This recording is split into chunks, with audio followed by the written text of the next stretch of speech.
नमस्कार देवियों और सज्जनों।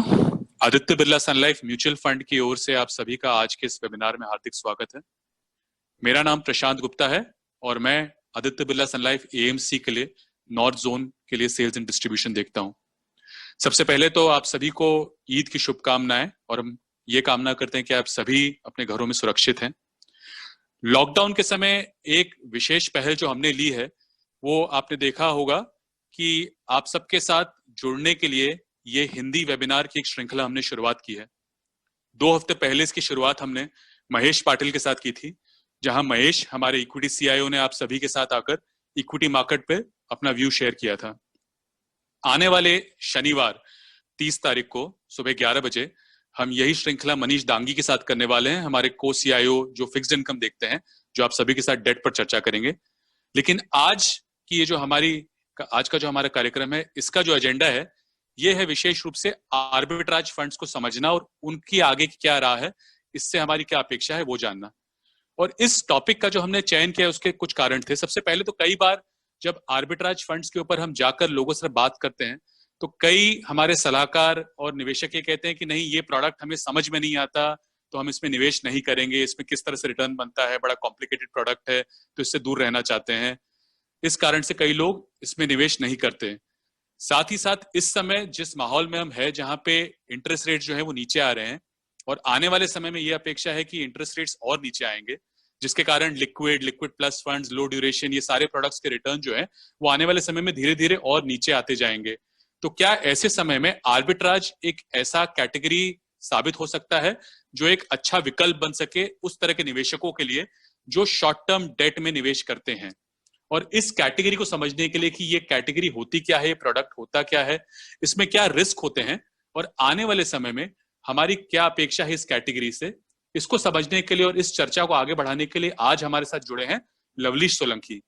लवलीश आर्बिट्राज फंड के हमारे फंड मैनेजर हैं। लवलीश ने 2014 में Aditya Birla Sun life AMC join किया था, तो लगभग पिछले 6 सालों से आर्बिट्राज फंड को मैनेज कर रहे हैं। इसके पहले लवलीश यूनियन, केबीसी और ईडलवाइस एएमसी में भी आर्बिट्राज फंड्स देख चुके हैं और लवलीश का जो कुल अनुभव है इस क्षेत्र में वो लगभग 1.5 दशक का है।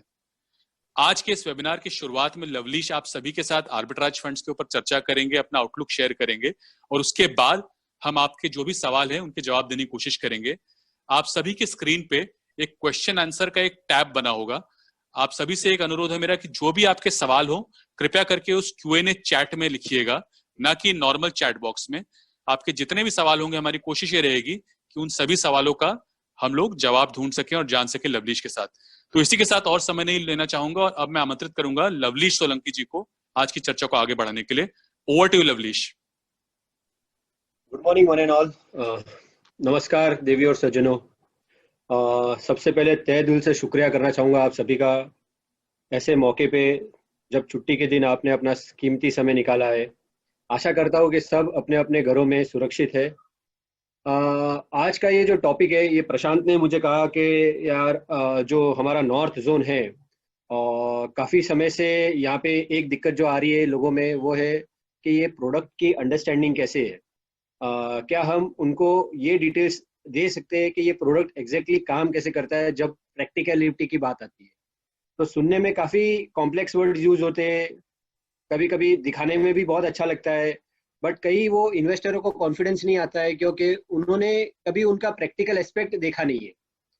तो ये एक प्रोडक्ट ऐसा है जहाँ पे मुझे ऐसा लगता है कि जब तक इंसान खुद उसको एक्सपेरिमेंट या उसका अच्छा एक्सपीरियंस नहीं रहेगा तब तक वो उस चीज़ में उसका कॉन्फिडेंस बढ़ेगा नहीं। सो कोई भी चीज़ हो, जब तक आप खुद उसको एक्सपीरियंस नहीं करोगे तो आपको वो जायज़ की बात है कि आप उसमें अपना कॉन्फिडेंस इतने बड़े क्षेत्र पे नहीं लेके जा सकते हो और वो ग्रेजुअली इंक्रीज होता है। So what I have seen over the years also कि यही मेरा अनुभव रहा है कि इंसान पहले छोटे से शुरुआत करता है और जैसे जैसे उनका कॉन्फिडेंस बढ़ता है ग्रेजुअली वो अपना एलोकेशन बढ़ाता रहता है। सो एक पहल हमने इनफैक्ट प्रशांत और हम सब ने मिलके ये सोचा कि क्यों ना इसको ऐसे माहौल से आपके माध्यम तक ले आया जाए जहाँ पे आपके सारे कंसर्न्स इससे रिलेटेड जो भी हो हम उनको एड्रेस कर सके। सो भले फिर वो प्रोडक्ट के रिस्क की बात हो, रिटर्न की बात हो, व्यू की बात हो या कॉम्पिटिटिव कंपैरिजन की बात हो। सो आज का जो प्रेजेंटेशन है ये मैं आपको इस तरह से ले जाऊंगा जहाँ पे आपको एक तो प्रोडक्ट अंडरस्टैंडिंग पता चल जाएगी कि ये प्रोडक्ट प्रैक्टिकलिटी में जब हमारे एंड पे मैनेज होता है तो उसको बारीकी से कैसे मैनेज किया जाता है। उसका पोर्टफोलियो का एक एक स्नैपशॉट के पोर्टफोलियो दिखने में कैसा होता है, हम क्या क्या इंस्ट्रूमेंट्स उसमें यूज करते हैं, हम कैसे हमारी रिस्क को हेज रखते हैं, और जब हम बोलते हैं कि ये रिस्क फ्री है या risk adjusted better return category है, क्यों ये है। सो ऐसे कई सारे सवाल है जिन सारे सवालों का जवाब आपको आज इस प्रेजेंटेशन के दौरान मिलेगा। At the end of the session definitely Q&A रहेगा। इन केस उसके अलावा भी आपके जो भी डाउट्स है वो एंड में हम Q&A सेशन के फॉर्म में ले सकते हैं। सो बिना वक्त जायज किए हुए let us start with this presentation. So okay, so क्या होता है ये आर्बिट्राज। सो इनफैक्ट ये जो है आर्बिट्राज, ये हर इंसान की जिंदगी में कहीं ना कहीं किसी ना किसी तरीके से जुड़ा हुआ है। कितनी बार हम देखते हैं कि एक बाजार में कोई चीज सस्ती मिलती है, दूसरे बाजार में सेम चीज सेम क्वालिटी की थोड़ी महंगी मिलती है। तब हमें ये नहीं समझ में आता है कि भैया इस बाजार में ये चीज सस्ती क्यों है और उस बाजार में वो चीज महंगी क्यों है। बट हो ये रहा होता है कि कहीं ना कोई उस चीज को लेके एक आर्बिट्राज करता रहता है। तो एकदम सरल भाषा में आपको समझाया जाए तो आर्बिट्राज वो होता है जहाँ एक मार्केट में सस्ते में लिया जाता है और दूसरे मार्केट में महंगे में बेचा जाता है। अब जब फाइनेंशियल मार्केट में आर्बिट्राज की बात आती है तो उसके खाली प्लेटफॉर्म्स अलग रहते हैं, सेगमेंट्स अलग रहता है। तो जो प्रैक्टिकल लाइफ है वहाँ पे जो कन्वीनियंस रहता है वो फाइनेंशियल मार्केट में आने के बाद वो कन्वीनियंस थोड़ा कॉम्प्लेक्स हो जाता है। इसीलिए हम जैसे फाइनेंशियल इंस्टीट्यूशन पिक्चर्स में आते हैं और उस चीज को और सरलता से आपके सामने पेश करते हैं। तो जो बेसिक फॉर्म ऑफ आर्बिट्राज होता है फाइनेंशियल मार्केट्स में, so basically across the globe पूरी दुनिया में 4 एसेट क्लासेस है: equity, commodity, currency and forex. With in which equity, so equity में जो आर्बिट्राज होता है, जो रिस्क फ्री हम जिसे कहते हैं, वो होता है cash future plain vanilla arbitrage. ये सबसे सिंपलेस्ट फॉर्म ऑफ आर्बिट्राज होता है क्योंकि यहाँ पे सिर्फ 2 सेगमेंट इन्वॉल्व होते हैं जो कि कैश और फ्यूचर। सो कैश मार्केट जो हमारा नॉर्मल BSE NSE का जो कैश सेगमेंट मार्केट रहता है वो उसको हम कैश सेगमेंट कहते हैं, जबकि फ्यूचर सेगमेंट वो होता है जहाँ पे उनके डेरिवेटिव कॉन्ट्रैक्ट ट्रेड किए जाते हैं। Now derivatives are nothing but उसका वायदा, अभी हिंदी में जिसको हम बदला सेगमेंट भी बोलते हैं, तो उसके सारे फ्यूचर्स रहते हैं। 3 महीने के फ्यूचर्स रहते हैं: करंट मंथ, नेक्स्ट मंथ और फार मंथ। फॉर एग्जाम्पल, इस महीने का करंट मंथ का फ्यूचर्स कॉन्ट्रैक्ट है मई का, नेक्स्ट मंथ है जून का और फार मंथ है जुलाई का। 99.9% वॉल्यूम हमेशा एक्सपायरी के पहले। अच्छा, तो एक्सपायरी दिन वो दिन होता है जिसको हम लास्ट गुरुवार, महीने का जो लास्ट गुरुवार होता है उसको एक्सपायरी बोलते हैं। बेसिकली एक्सपायरी उस दिन होता है जब आपका कैश प्राइस और आपका फ्यूचर प्राइस दोनों कन्वर्ज हो जाता है और उस दिन आपका फ्यूचर्स का जो कॉन्ट्रैक्ट होता है वो एक्सपायर हो जाता है। बेसिकली आपकी वैलिडिटी होती है। तो हर एक फ्यूचर्स कॉन्ट्रैक्ट की एक वैलिडिटी, समाप्ता आप बोल सकते हो, और वो डेट पहले से फिक्स होती है जो हर महीने की आखिरी गुरुवार की होती है। तो इस स्ट्रैटेजी में करते ये है हम, यहाँ पे कैश में बाई होता है और फ्यूचर्स में सेल करते हैं। अब जो फ्यूचर सेगमेंट होता है हमारा, ये हमेशा प्रीमियम में रहता है ना। यहाँ पे आपके दिमाग में एक सवाल जरूर आएगा कि ये हमेशा प्रीमियम ही क्यों रहता है। सो इसका बहुत ही सरल जवाब ये होता है कि जो डेरिवेटिव कॉन्ट्रैक्ट होता है या फ्यूचर कॉन्ट्रैक्ट जो होता है, उसके ऊपर जो मार्जिन लगता है या उसको एक्सपोजर लेने में जो पैसे लगते हैं वो सिर्फ 25% पैसे होते हैं जो एक कैश सेगमेंट में एक्सपोजर लेने में लगते हैं। एग्जाम्पल के तौर पे लेट से रिलायंस का भाव 1000 रुपया है और किसी को 100 शेयर लेने, तो उसको 1 लाख रुपए की लागत लगेगी 100 शेयर का एक्सपोजर लेने में रिलायंस में, क्योंकि उसको 1 लाख रुपया उसके ब्रोकर या एक्सचेंज में डिपॉजिट करना पड़ेगा। जबकि फ्यूचर्स कॉन्ट्रैक्ट में वही 1 लाख रुपए का एक्सपोजर या वही 100 शेयर का एक्सपोजर मात्र 25,000 रुपए में उसको मिल जाता है। अब इसमें होता यह है कि उसके 75,000 रुपए की बचत हो जाती है।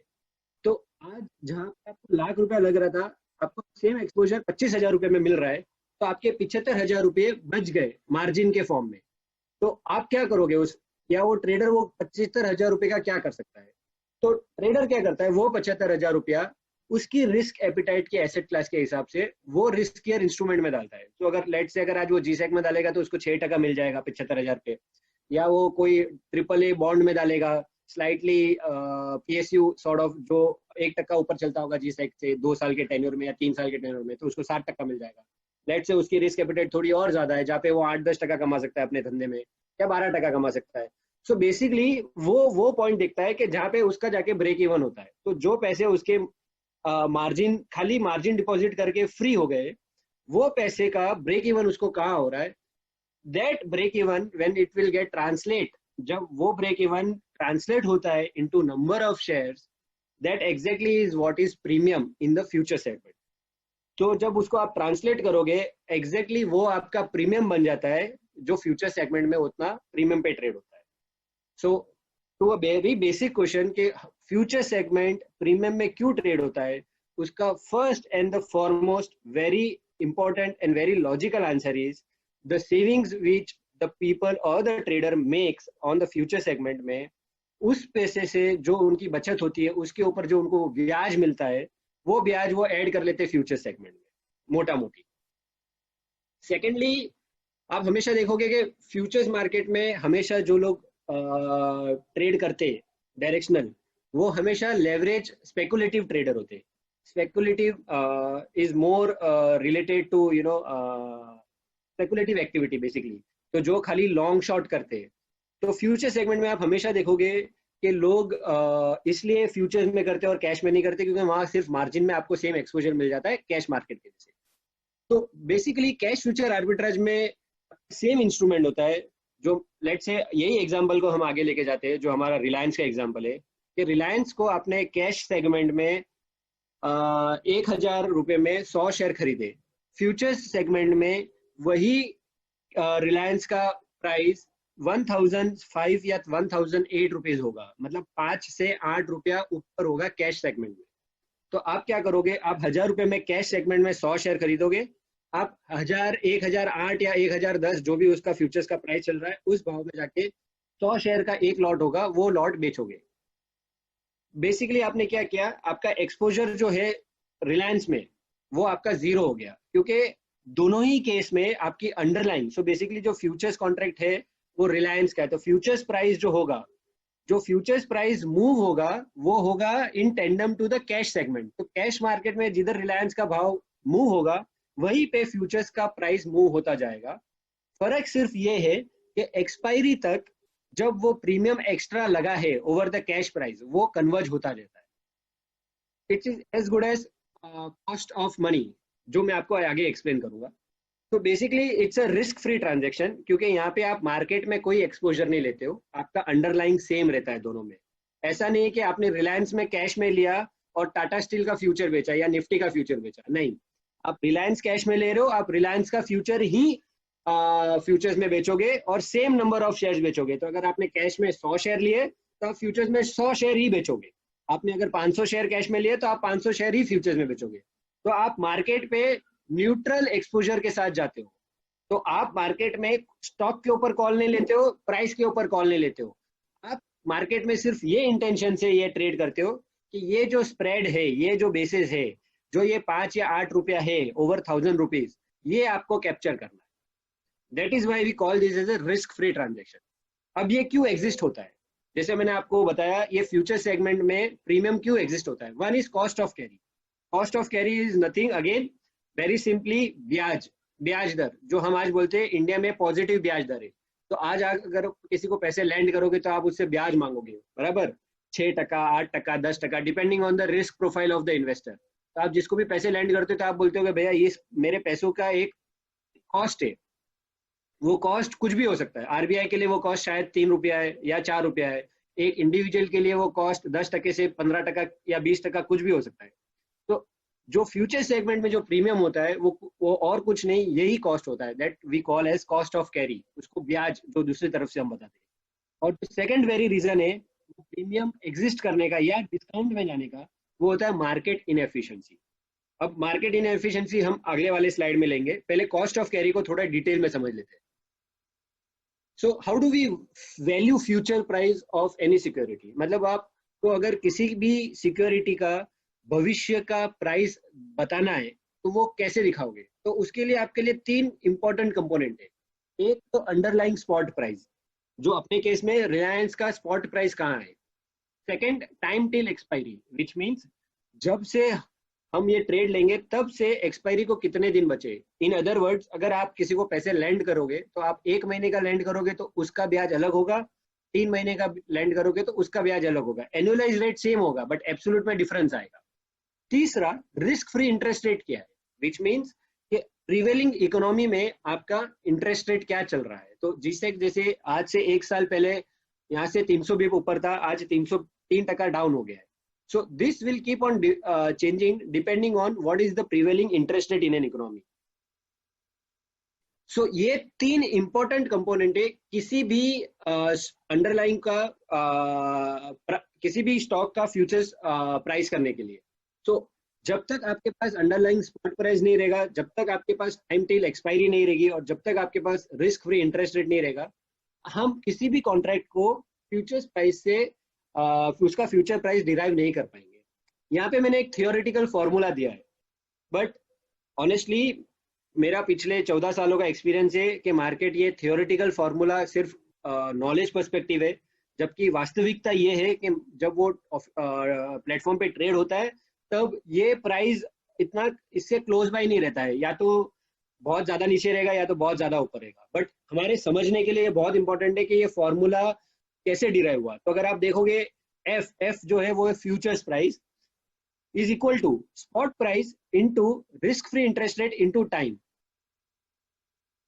सो इन अदर वर्ड्स ये एक एग्जांपल है जो आई थिंक बहुत हमको ये चीज समझने में काफी हेल्पफुल रहेगी। तो मैंने कोशिश की है जितना हो सके उतना सिंपल फॉर्म में रखने की। सो आप लोगों के लिए मैं एक बार इसको रीड कर दूंगा। It follows that if one has to choose between receiving rupees 100 today and rupees 100 in 1 year, the rational decision to cash the 100 rupees today, if the money is to be received in 1 year.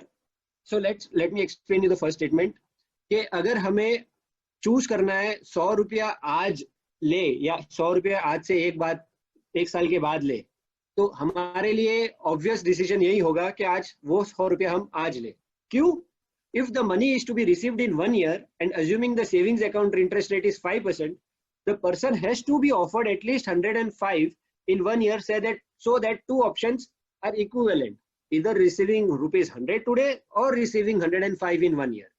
This is because if you cash rupees 100 today and deposit in your savings account, you will have 105 in 1 year. मतलब ये जो पैसा आज हमें आज लिया है 100 रुपया, अगर हम उसको अज्यूम करते हैं कि सेविंग्स इंटरेस्ट रेट 5% से बढ़ता है, तो उस पैसे को, वो 100 रुपए को अगर मुझे आज से 1 साल के बाद वैल्यू करना है तो उसकी वैल्यू 105 रुपये होगी। तो या तो मैं 100 रुपया आज लूं या 105 रुपये 1 साल के बाद लूं, तब जाके ये दोनों ऑप्शन इक्विवेलेंट रहते हैं।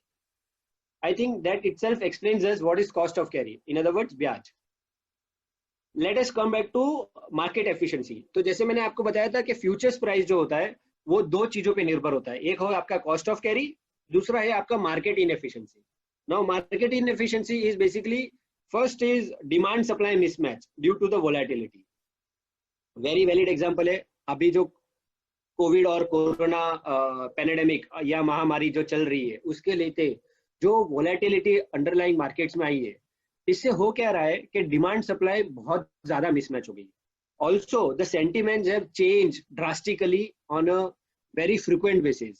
कहने का मतलब हर दूसरे तीसरे दिन लोगों का जो व्यू है मार्केट पे वो बहुत ड्रास्टिकली चेंज हो रहा है। अब इससे होता क्या है कि जो स्पेकुलेटिव पोजिशनिंग है वो इतनी क्विकली चेंज हो जाती है कि आपकी जो प्रीमियम है वो डिस्काउंट हो जाती है, डिस्काउंट है जो प्रीमियम हो जाती है।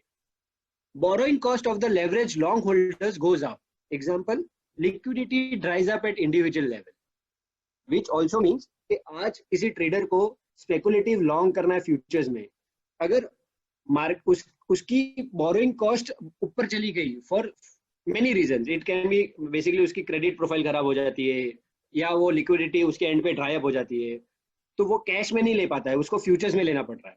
अब वो कैश में जब ले ही नहीं पा रहा है तो फ्यूचर्स में वो कोई भी प्राइस देने को तैयार होता है। क्योंकि एनी विच वेज अगर वो मार्केट में जाएगा तो उसको 15-18% के नीचे ब्याज पे पैसा मिलेगा नहीं।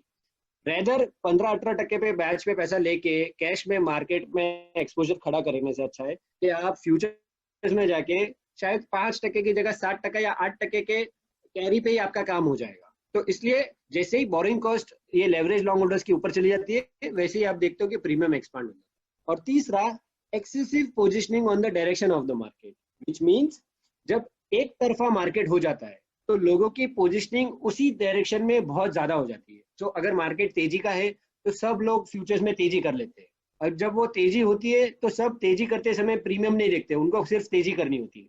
सिमिलरली जब मंदी का माहौल होता है या जब कोई ऐसा ऐसा माहौल बन जाता है जहाँ पे लोगों को मंदी करनी होती है, तो जब अगर उनको फ्यूचर्स में बेचना है तो वो फ्यूचर्स बेचते रहते हैं। तब वो ये नहीं देखते कि उसकी अंडरलाइंग स्पॉट प्राइस कहाँ है, बस उनको फ्यूचर्स बेचना है, कोई भी भाव में वो फ्यूचर्स बेचेंगे, जिसकी वजह से वो मिसमैच आपको स्पॉट और फ्यूचर्स के बीच में दिखेगी।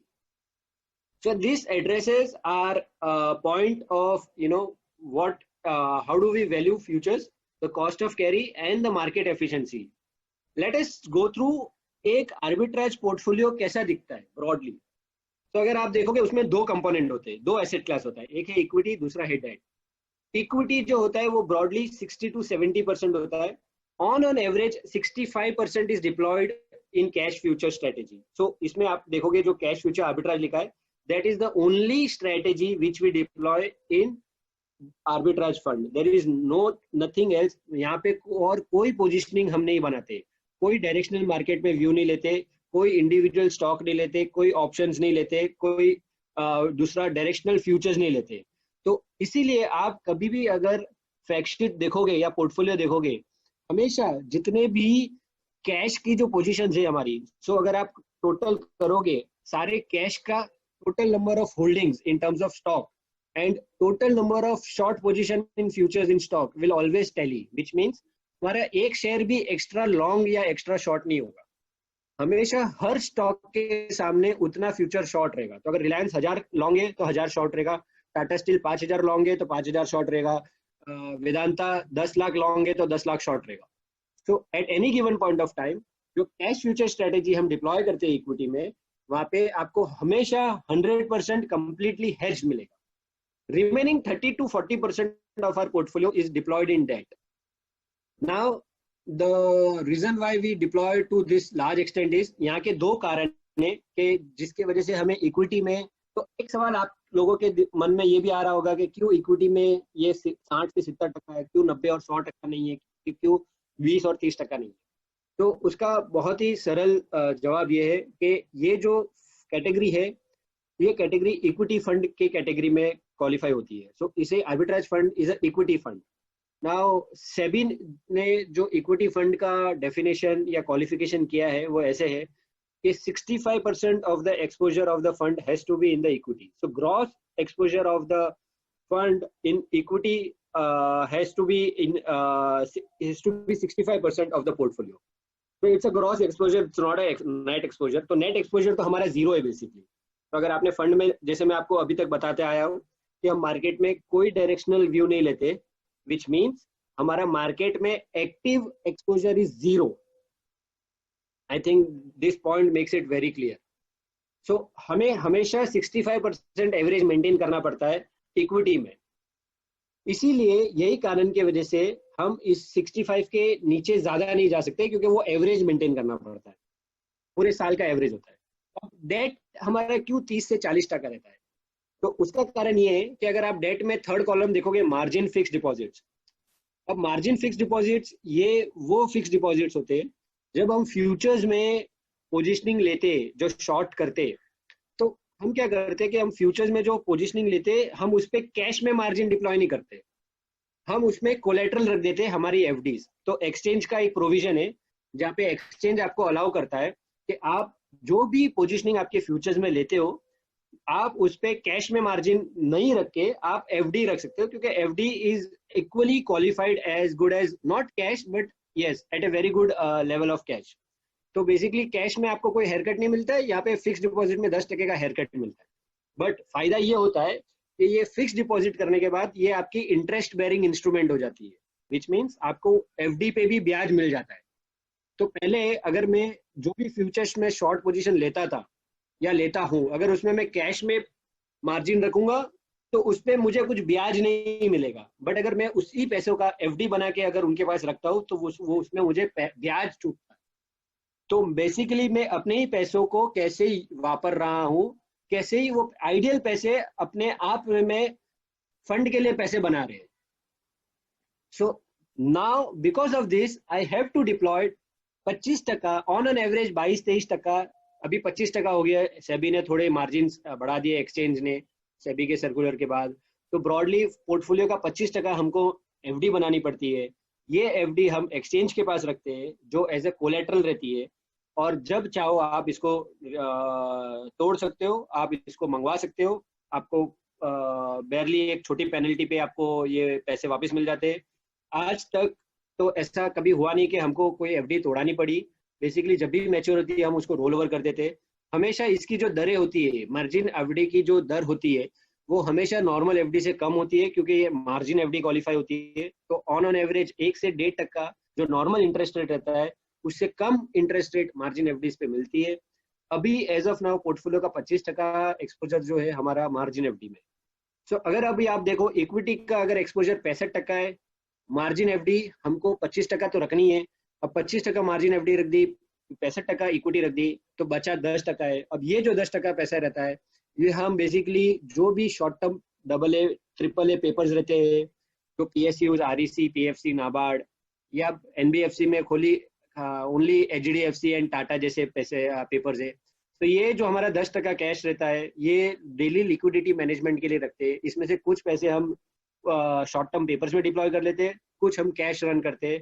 2 से 3%, 4% डिपेंडिंग कैश रन होता है, और बाकी के 6-7% हमारा ये CPCD में बॉन्ड में चला जाता है। तो ब्रॉडली अगर आप कोई भी आर्बिट्राज का पोर्टफोलियो देखोगे तो आपको ये ऐसे ही दिखेगा, जहाँ पे आपका 65% जो है वो आपका इक्विटी आर्बिट्राज में होगा, 24-25% आपकी मार्जिन एफडी होगी, 2-3% आपका कैश होगा, और बाकी का 6-7% आपका जो होगा वो CPCD बॉन्ड्स में। यहाँ पे एक बात जो बहुत ध्यान रखने की है वो ये है कि ये जो आप CPCD बॉन्ड्स में जो पेपर लेते हैं, जो बहुत लोग लेते हैं, वो कौन सी क्वालिटी के लेते हैं। क्योंकि अगर आप रिटर्न चेज करने में लग गए तो आप AA A- के पेपर लेने लग गए, तो हो सकता है कि वो बहुत बड़ा रिस्क हो। अब इस रिस्क को मिटिगेट करने के लिए हमारे यहाँ पे काफी फॉर्मल पॉलिसी है। हमें यील्ड चेज नहीं करना है, हमें इन्वेस्टर का इंटरेस्ट ध्यान में रख के we have to always ensure that we don't have to chase yield at any cost, which means ऐसा नहीं कि कल इंडिया बुल्स का पेपर 15% पे मिल गया तो ले लिया आपने 2 महीने का। नहीं, आज तक पिछले 6 साल की हिस्ट्री में आप ये हमारे जो फैक्ट शीट्स है वो वेबसाइट पे भी अवेलेबल है, पब्लिक डोमेन में अवेलेबल है, आप जाके 6 साल की फैक्ट शीट देख सकते हो। आज तक हमने HDFC LIC टाटा के अलावा कोई पेपर लिया नहीं, PSUs में REC PFC NABARD. So we don't go beyond chasing yields. तो आइडिया इज कि ये जो 10% कैश है, this is more about liquidity management, not about generating returns. तो यहाँ से रिटर्न जनरेट नहीं करना है, क्योंकि हो सकता है कि कल के दिन वो 2% एक्स्ट्रा के चक्कर में वो पूरा प्रिंसिपल अमाउंट ही आपका डिफॉल्ट में चला जाए। रिसेंट पास्ट में हमने बहुत सारे ऐसे इंस्टेंसेस देखे, डेट साइड में, लिक्विड फंड्स में, आर्बिट्राज में, और ये तो अभी जाके लोगों ने देखा है। पर हमने इतने सालों से हमने we have always ensured that we don't have to do it. That is the reason you will always see कि हम हमेशा हमारा फोटे यही रहता है कि आप जरूरी नहीं है कि फर्स्ट आओ या सेकंड आओ, even third and fourth will do, but ensure the safety of the investment, safety of the EUM। Hence इसीलिए आप हमेशा देखोगे हम हमारा पोर्टफोलियो जितना हो सके उतना लो बीटा रखते। आई विल शेयर दो statistics also with you all कि we are the lowest beta fund in this category. तो आप हमारी वोलेटिलिटी देखोगे तो सबसे कम है। उसका कारण यही है कि हम AAA और खाली PSUs में ही इन्वेस्ट करते जब भी वो इन्वेस्टमेंट की बात आती। Now let us move on to the process part. I thought it will be great कि आप सबको एक बार प्रोसेस दिखा दिया जाए, क्योंकि हमेशा यही होता है कि जब भी सेल्स वाले आते एडवाइजर्स के पास या इन्वेस्टर्स के पास, वो सिर्फ आपको ब्रॉडली रिटर्न्स या पोर्टफोलियो की बात करते हैं, बट कोई आपको प्रोसेस नहीं बताता है। हो सकता है बहुत लोगों आप you must be well versed with the process, but I thought keeping the larger audience in mind that it will be good that I take you through the process. So very simple process है। Starting with जब भी पैसे आते हैं तो हम buy cash equity sell futures contract करते हैं। जब फ्यूचर्स ओनली इन दो स्टॉक्स जहाँ पे फ्यूचर्स प्रीमियम में है, हम डिस्काउंट वाले स्टॉक्स जहाँ पे फ्यूचर्स डिस्काउंट में होते हैं हम वो नहीं ट्रेड लेते हैं। ऑन और बिफोर एक्सपायरी डेट जब भी वो फ्यूचर्स प्राइस कन्वर्ज होता है कैश प्राइस के साथ या फ्यूचर्स प्राइस डिस्काउंट में चला जाता है, तो आप वापस आपकी कैश इक्विटीज जो होती है आप उसको बेच दो, आप आपका फ्यूचर्स कॉन्ट्रैक्ट ले लो। This will complete your process. मतलब जो आपने पहला लेग किया था, पहला स्टेप किया था, जहाँ पे आपने ट्रेड इनिशिएट किया था, वो ट्रेड अनवाइंडिंग हो गया। जब आप स्टेप 2 करते हो, जब आप कैश इक्विटीज बेचते हो और बाय फ्यूचर्स कॉन्ट्रैक्ट करते हो, तो उसी के सामने आप वापस स्टेप 1 करते हो, विच मीन्स कि वही पैसा घुमाने के लिए आप वापस वहां पे अपॉर्चुनिटी देखते हो जहाँ पे फ्यूचर्स कॉन्ट्रैक्ट प्रीमियम में हो, तो वहां पे जाके आप वापस वो कैश इक्विटी बाय करके ये उसका फ्यूचर कॉन्ट्रैक्ट सेल करते हो। सो ये पूरा इसको चर्निंग बोलते हैं। जैसे पोर्टफोलियो में ये चर्न होता रहता है, ये एक्टिविटी रेगुलर एक्टिविटी है कि जहाँ पे आपका प्रीमियम है वहां पे डिप्लॉय करो, जहाँ पे डिस्काउंट है वहां पे अनवाइंड करो। इसको डिप्लॉयमेंट और अनवाइंडिंग ऑफ प्रोसेस बोलते हैं। जब एक्सपायरी वीक आती है, तो जैसे मैंने आपको बताया था, एक्सपायरी जो होती है वो हर महीने के आखिरी गुरुवार के दिन को एक्सपायरी का दिन कहा जाता है और उस पूरे हफ्ते को एक्सपायरी वीक कहा जाता है। तो एक्सपायरी के वीक में आप ये करते हो कि आप आपका जो फ्यूचर्स कॉन्ट्रैक्ट होते हैं करंट मंथ के, आप उसको रोल ओवर करते हो। सो हर फ्यूचर्स कॉन्ट्रैक्ट को आप एक्सपायर नहीं करते हो, क्योंकि एक्सपायर करने का एक खर्चा है और it doesn't make sense to expire, क्योंकि हमको तो ब्याज कमाते रहना है, राइट? हमको तो यील्ड चेज करते रहना है। जैसे डेट में होता है कि पेपर को आप रोल ओवर करते हो, वैसे ही यहाँ पे आपके फ्यूचर्स कॉन्ट्रैक्ट को आप रोल ओवर करते रहते हो। तो रोल ओवर में होता ये कि आपका जो करंट मंथ में फ्यूचर शॉर्ट है आप उसको बाय करते हो और नेक्स्ट मंथ के फ्यूचर्स को सेल करते हो। सो बेसिकली आपकी पोजीशनिंग करंट मंथ से नेक्स्ट मंथ में शिफ्ट हो गई है। इस प्रोसेस को बोलते हो आप रोल ओवर। तो basically you are rolling over your positions. ये एक्सपायरी वीक में होता है क्योंकि तभी वॉल्यूम एक्टिव होना चालू होता है। Let's say in case next month future is trading in discount to current month futures contract. बहुत लोगों को ये डाउट होता है, तो मैंने सोचा कि यहाँ पे ये सेंस बनता है एक पॉइंट ऐड कर दिया जाए कि जहाँ पे अगर अगले महीने का फ्यूचर्स कॉन्ट्रैक्ट अगर आपका डिस्काउंट में है और करंट मंथ का फ्यूचर्स कॉन्ट्रैक्ट कैश के सामने प्रीमियम में है, तो आप क्या करोगे? तो उस केस में क्या होता है कि हम हमारा जो फ्यूचर्स कॉन्ट्रैक्ट है उसको एक्सपायर होने देते हैं। और अभी जो नया रेगुलेशन आया है एक्सचेंज का, सेबी का, सेइंग दैट जब भी आप कोई भी फ्यूचर्स कॉन्ट्रैक्ट एक्सपायर होने देते हो तो उसका फिजिकल सेटलमेंट होगा, विच मीन्स यू पहले कैश सेटलमेंट होता था, मतलब आप पैसे दे दो और काम हो गया आपका, in the sense you have paid it of. But अभी फिजिकल सेटलमेंट होता है। फिजिकल सेटलमेंट में आपको अगर फ्यूचर्स कॉन्ट्रैक्ट शॉर्ट है तो आपको उसकी अंडरलाइंग जो इक्विटी होती है वो आपको डिलीवरी देनी है। अगर आपका फ्यूचर्स कॉन्ट्रैक्ट लॉन्ग है तो आपको डिलीवरी मिलेगी। तो इस केस में आर्बिट्राज में हमेशा डिलीवरी देने की बात आती है क्योंकि हम लोग हमेशा फ्यूचर्स शॉर्ट रहते हैं।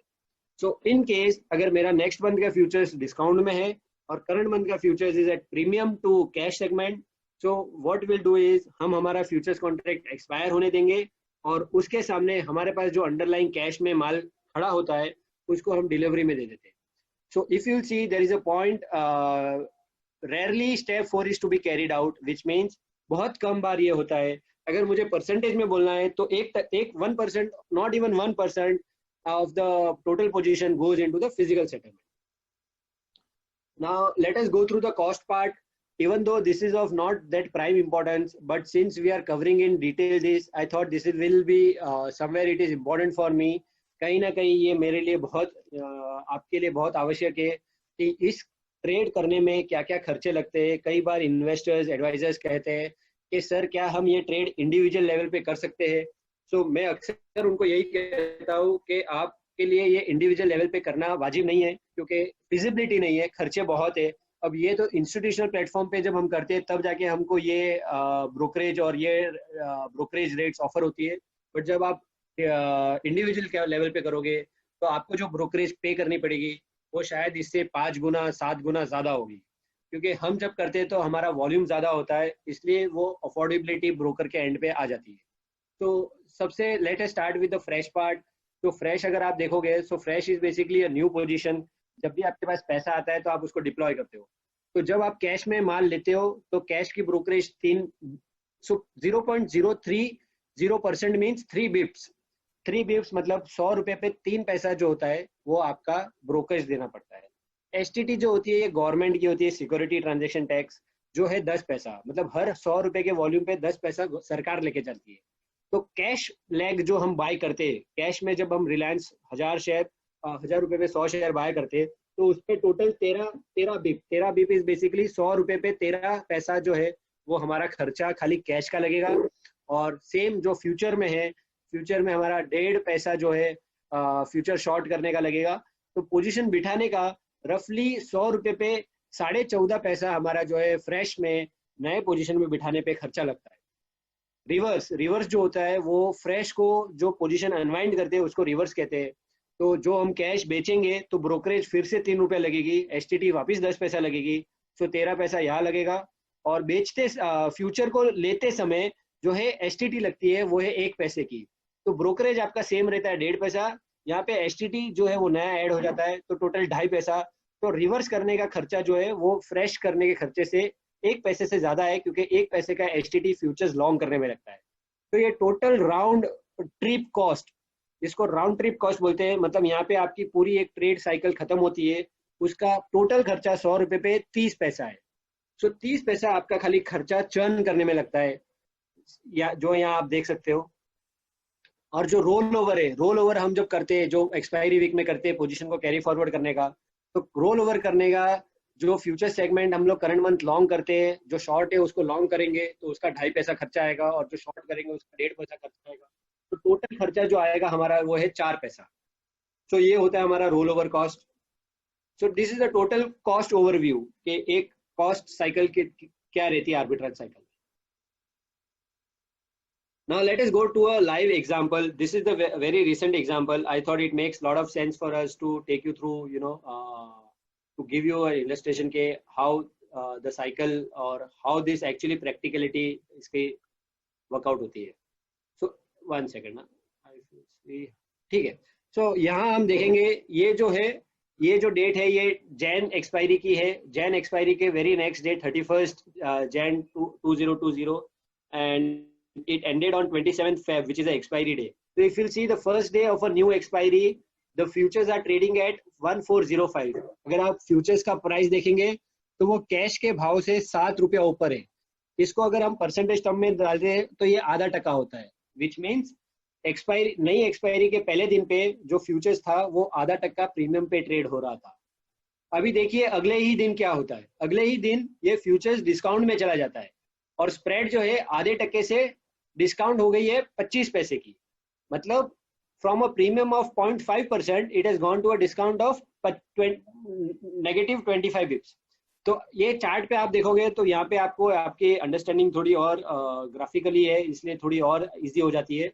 सो let us see from here. So जो फर्स्ट डे पे 0.5 था, सेकंड डे पे -25 हो गया, थर्ड डे में वापस ये प्रीमियम हो गया, फोर्थ डे में डिस्काउंट हो गया, फिर फॉलोइंग 7 तारीख को वापस प्रीमियम हो गया। तो ये जो होता है ये लीनियर चार्ट नहीं है, लाइक अ लिक्विड फंड। जैसा लिक्विड फंड में जैसे आपको हर दिन 1 बिप या 1.25 बिप का रोज अक्रू होता है, तो ये अक्रूवल जो होता है it's not in a linear form. Eventually हमें पता है आखिरकार में जब एक्सपायरी आएगी तब कैश और फ्यूचर का भाव सेम हो जाएगा।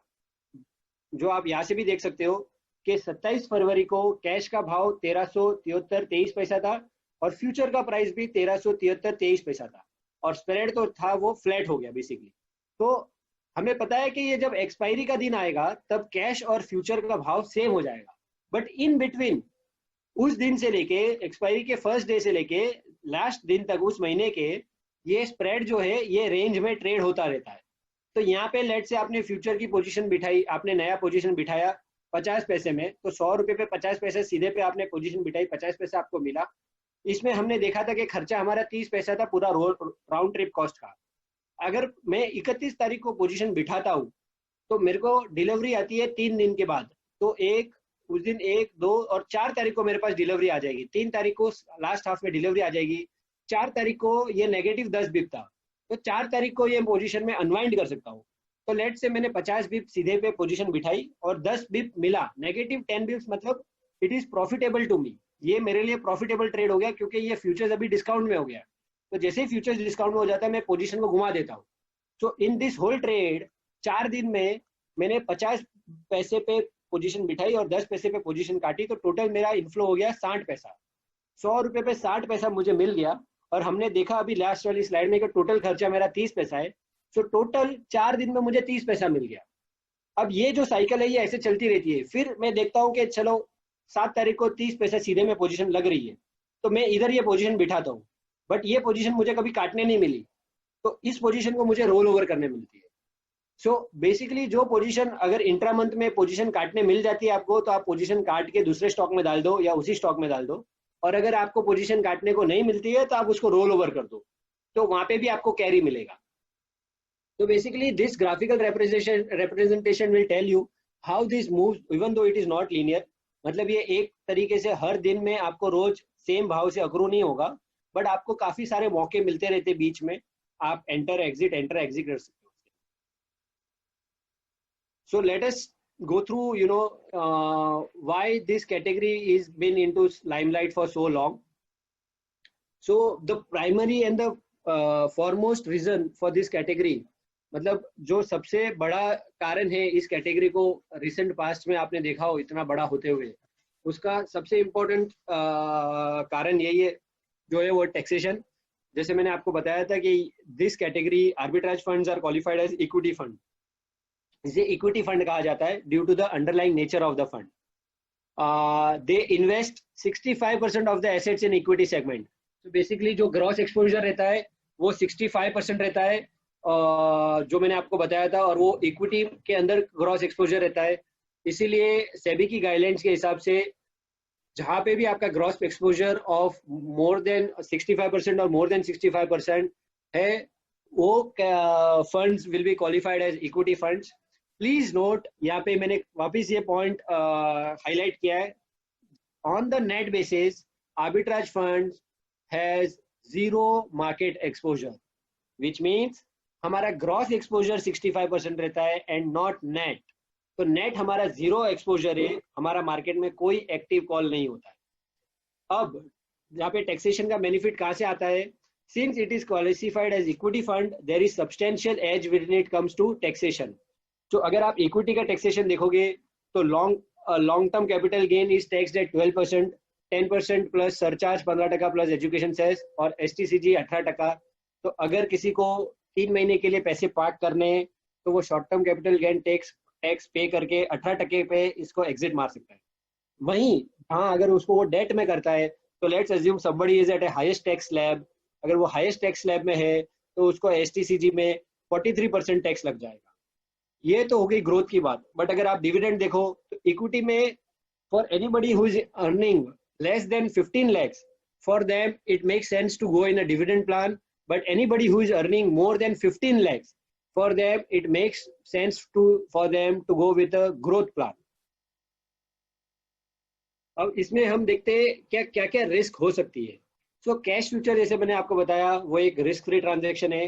पिछले 12 सालों में हमने कोई नेगेटिव रिटर्न नहीं देखा है। खाली जो समय हमने आर्बिट्राज फंड में नेगेटिव रिटर्न देखा था वो 2008 में जब ग्लोबल फाइनेंशियल क्राइसिस हुआ था, तब 2-3 महीने के लिए वो नेगेटिव कैरी हुई थी।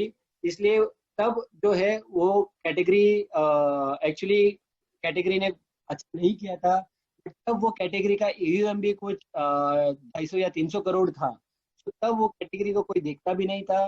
बट उसका कारण ये था कि तब वो ग्लोबल फाइनेंशियल क्राइसिस हुई थी और वो 2 महीने में निफ्टी ने 2 बार लोअर सर्किट मारा था। As far as debt is concerned, तो रिस्क के पॉइंट ऑफ व्यू से जैसे मैंने आपको तभी भी हाईलाइट किया था कि major portion is invested in fixed deposit for margin, जो अक्रूवल इन नेचर है, और जो रिमेनिंग पोर्शन है हमारा वो हम 2 से 3 महीने के PSU और NBFC में लेते हैं।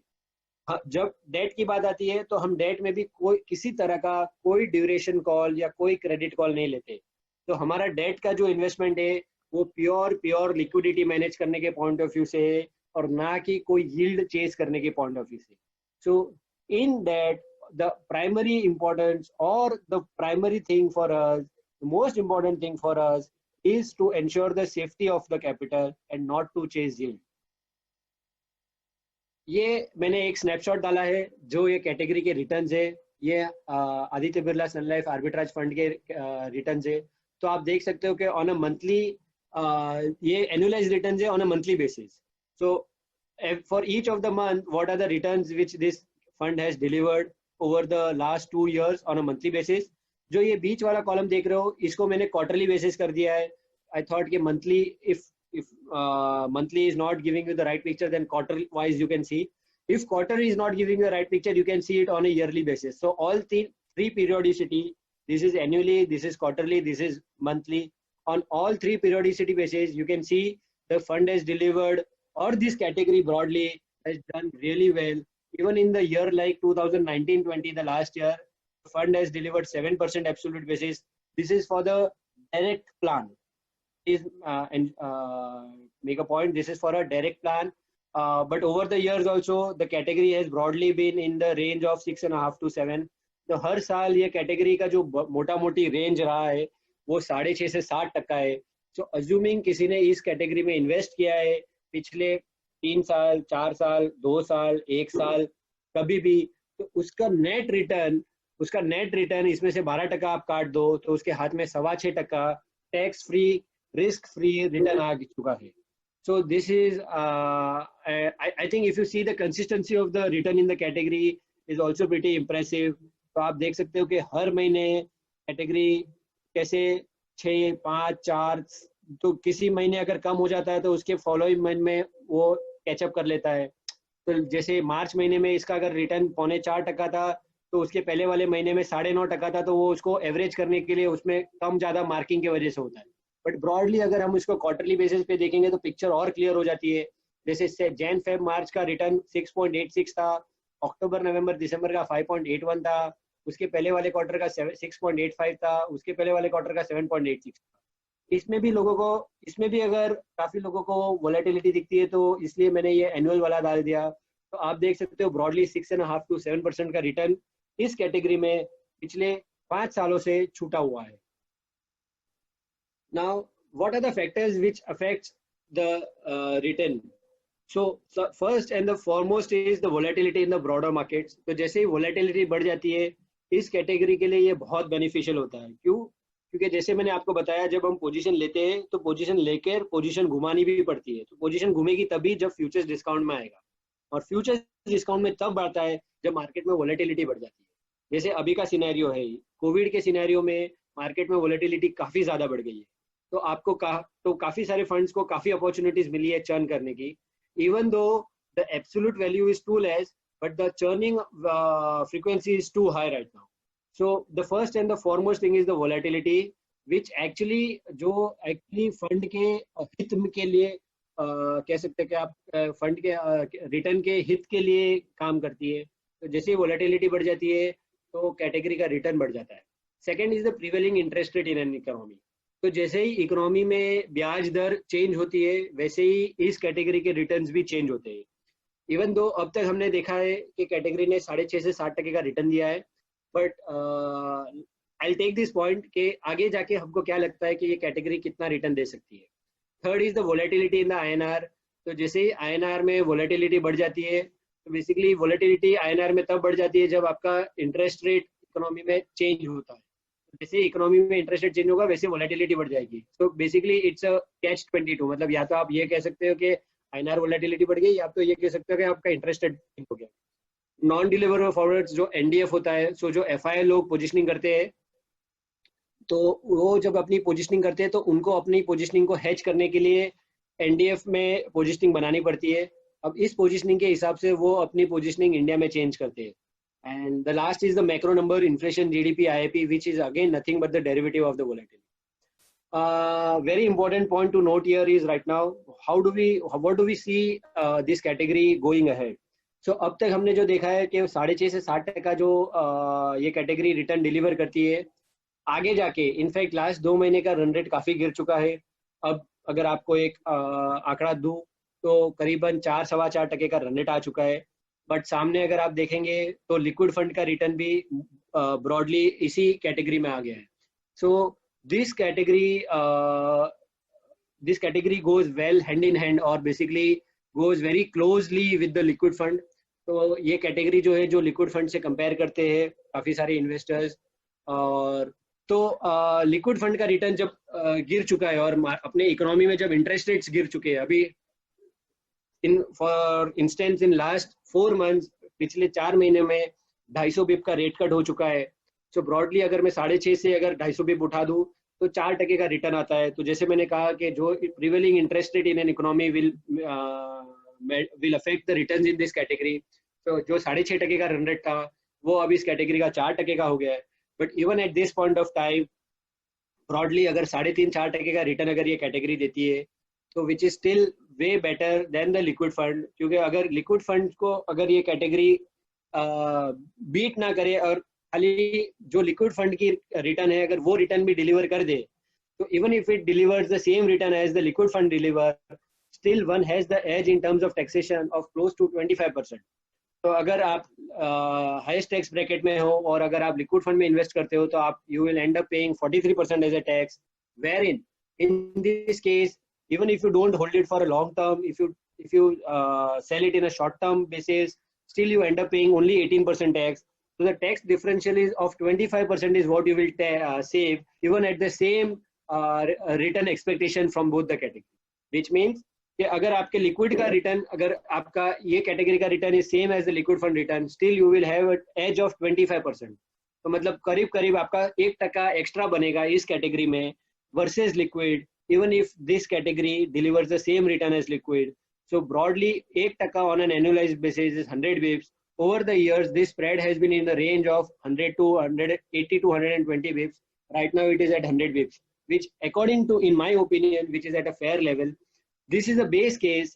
I think going ahead as the volatility will increase, the returns in this category will also inch up. We have historically seen that every time volatility goes up and the returns in the category have also gone up. So whatever the return goes up above the liquid fund, that will be the added advantage. कहने का मतलब है जितना return volatility से आएगा वो एक bonus के तौर पे आप ले सकते हो. बट करीब करीब ये मानना बेस केस होगा कि ये कैटेगरी हिस्टोरिकली लिक्विड को बीट करते आई है एब्सोल्यूट बेसिस पे without considering taxation. And going ahead also in my opinion this category will deliver better returns on a tax adjusted basis versus liquid. I think I've tried to cover as much as I could. Probably I have covered the process part, the technicality part, the trade initiation part. So basically what we call as a trade cycle. एक trade की cycle क्या होती है? Fund का snapshot basically in the sense fund कैसा दिखता है, कैसा होता है, कौन से एसेट क्लास है, कौन से कैटेगरी के है. So in terms of rating, in terms of what sort of credit papers which we hold. मैंने आपको रिटर्न्स दिखा दिए कि रिटर्न्स की कंसिस्टेंसी कैसी है. I have tried and address the risk part. So according to me at least पिछले सालों में मैंने आज तक कभी नेगेटिव होते हुए नहीं देखा है, एक्सेप्ट 2008 जो मैंने आपको बताया जब निफ्टी ने 2 सर्किट मारा था. बट वो एक ब्लैक स्वन इवेंट था, वो एक one of a kind event था which you can not considered for the consideration of averages, what we call as law of averages. I have tried and compared it along with the opportunity category part. So broadly I think I have covered everything what I could. It's a very short and very simple product to be understood. और जैसे मैंने presentation start करने से पहले आपको बताया कि ये जो कैटेगरी है ये एक अनुभव से आपका कॉन्फिडेंस बढ़ाएगी. So once you will start investing, एक बार आप इसमें इन्वेस्ट करोगे, जैसे जैसे आपको अनुभव आएगा, जैसे जैसे आपका एक्सपीरियंस पॉजिटिव रहेगा, वैसे वैसे आपको इसमें कॉन्फिडेंस बढ़ता जाएगा. So over and about this we keep on sharing monthly updates on the category.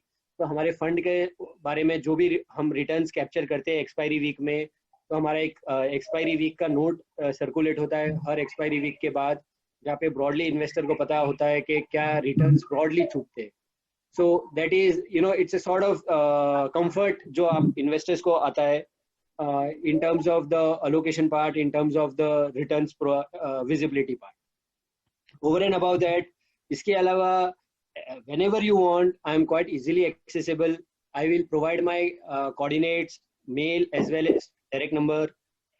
If you have any specific query, we are taking Q&A right now, but let me, before I forget that, so I'll just remind me at the end, Prashant, I'll provide my email ID as well as direct coordinates. So whoever have any inquiries, probably जो यहाँ पे Q&A पे नहीं पूछ सकते या जिनको नहीं comfortable नहीं है, वो मुझे वहाँ share कर सकते हैं. I will try and address that on that platform.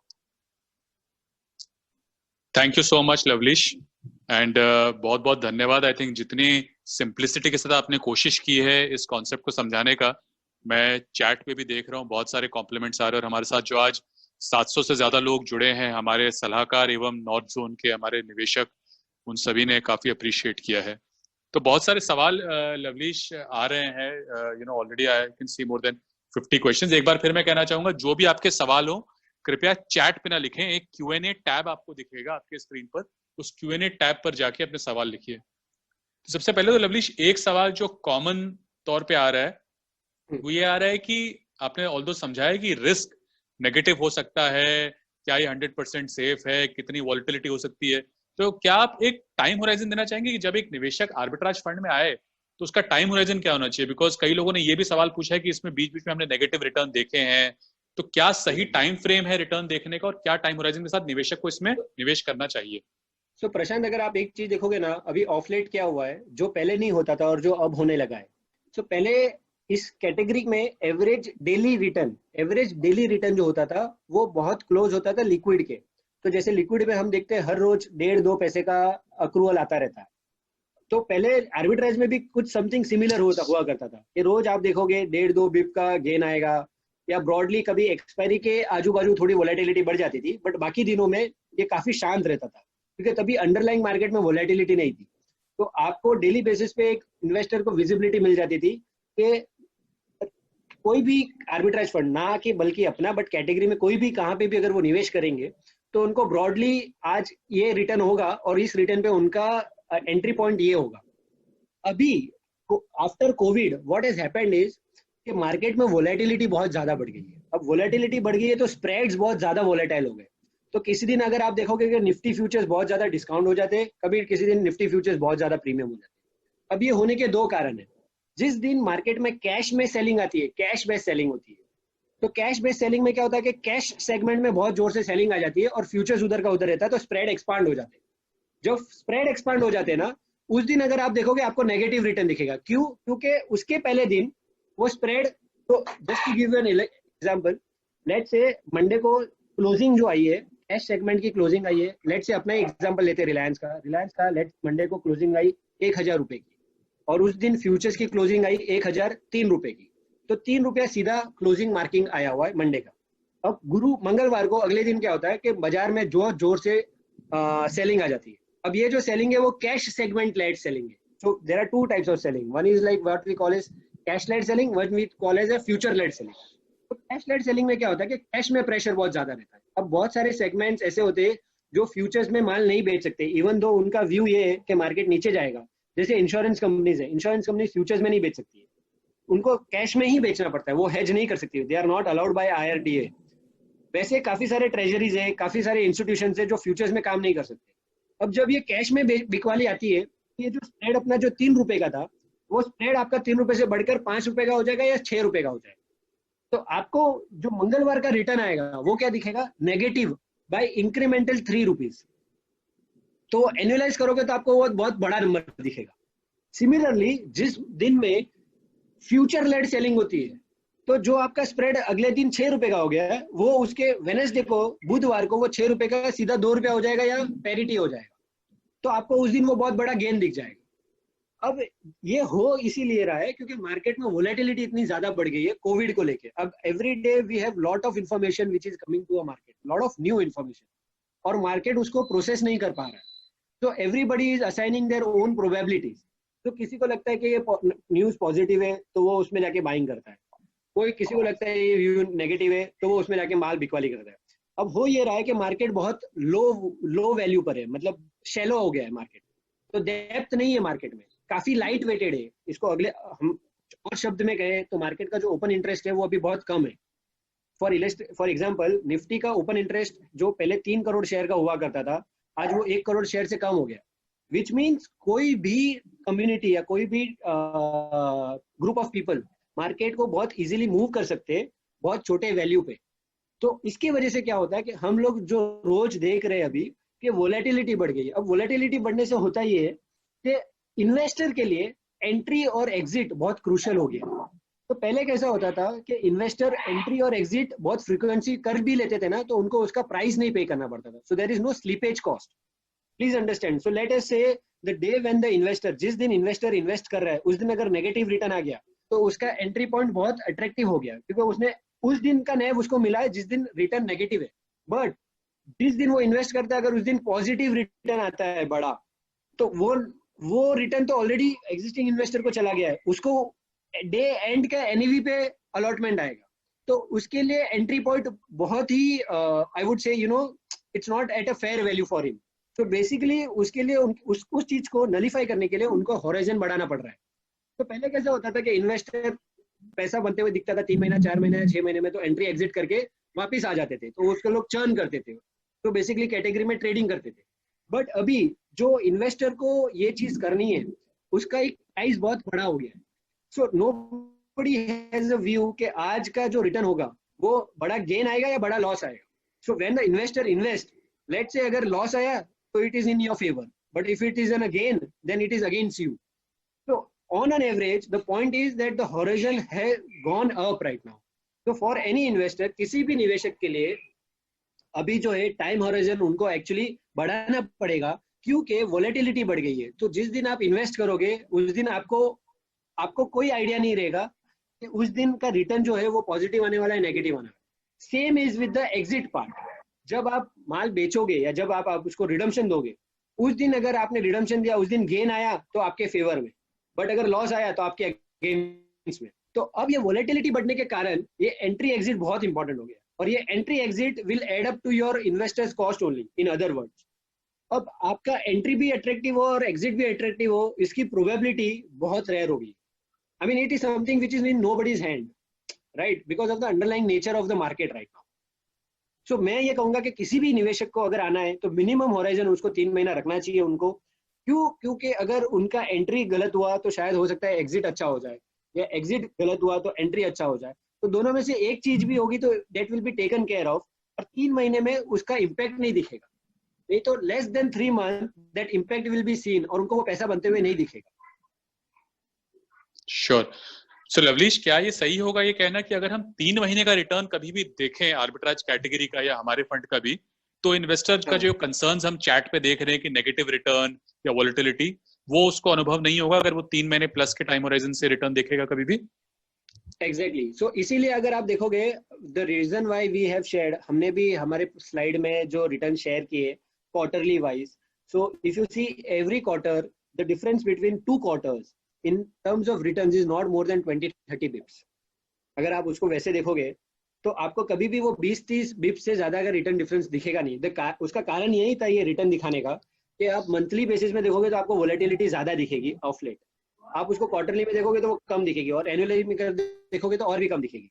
सो कभी भी 3 महीने में आपको रिटर्न नेगेटिव तो 1 महीने। So there was only one instance where the monthly rolling returns have just gone once, that also not monthly, it was 22 rolling days। Monthly basis में भी कभी रोलिंग रिटर्न नेगेटिव नहीं गए। सो रिटर्न्स नेगेटिव जाने की तो क्वेश्चन ही नहीं है।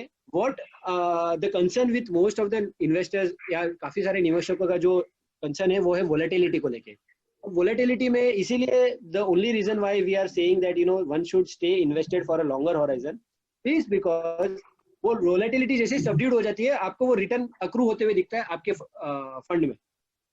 सो अगर आप किसी दिन बहुत बड़ा नेगेटिव रिटर्न देख लेते हो तो वो अगले ही दिन आपको बहुत बड़ा पॉजिटिव भी दिख जाएगा, या अगले 2 दिन में वो नॉर्मलाइज हो जाता है। श्योर। तो इसी से जुड़ा एक और सवाल लवलीश जो आ रहा है कि जैसे आपने कहा कि अब टाइम करना बड़ा मुश्किल हो गया एंट्री या एग्जिट, बट स्टिल क्या ये सजेस्ट आप कर सकते हैं कि कोई पर्टिकुलर फेज है, चाहे वो सेटलमेंट के पहले हो या इमीडिएटली आफ्टर सेटलमेंट, जब इन्वेस्टर्स को आइडियली आना चाहिए, रिडीम करना चाहिए, अगर वो कंट्रोल कर सके तो?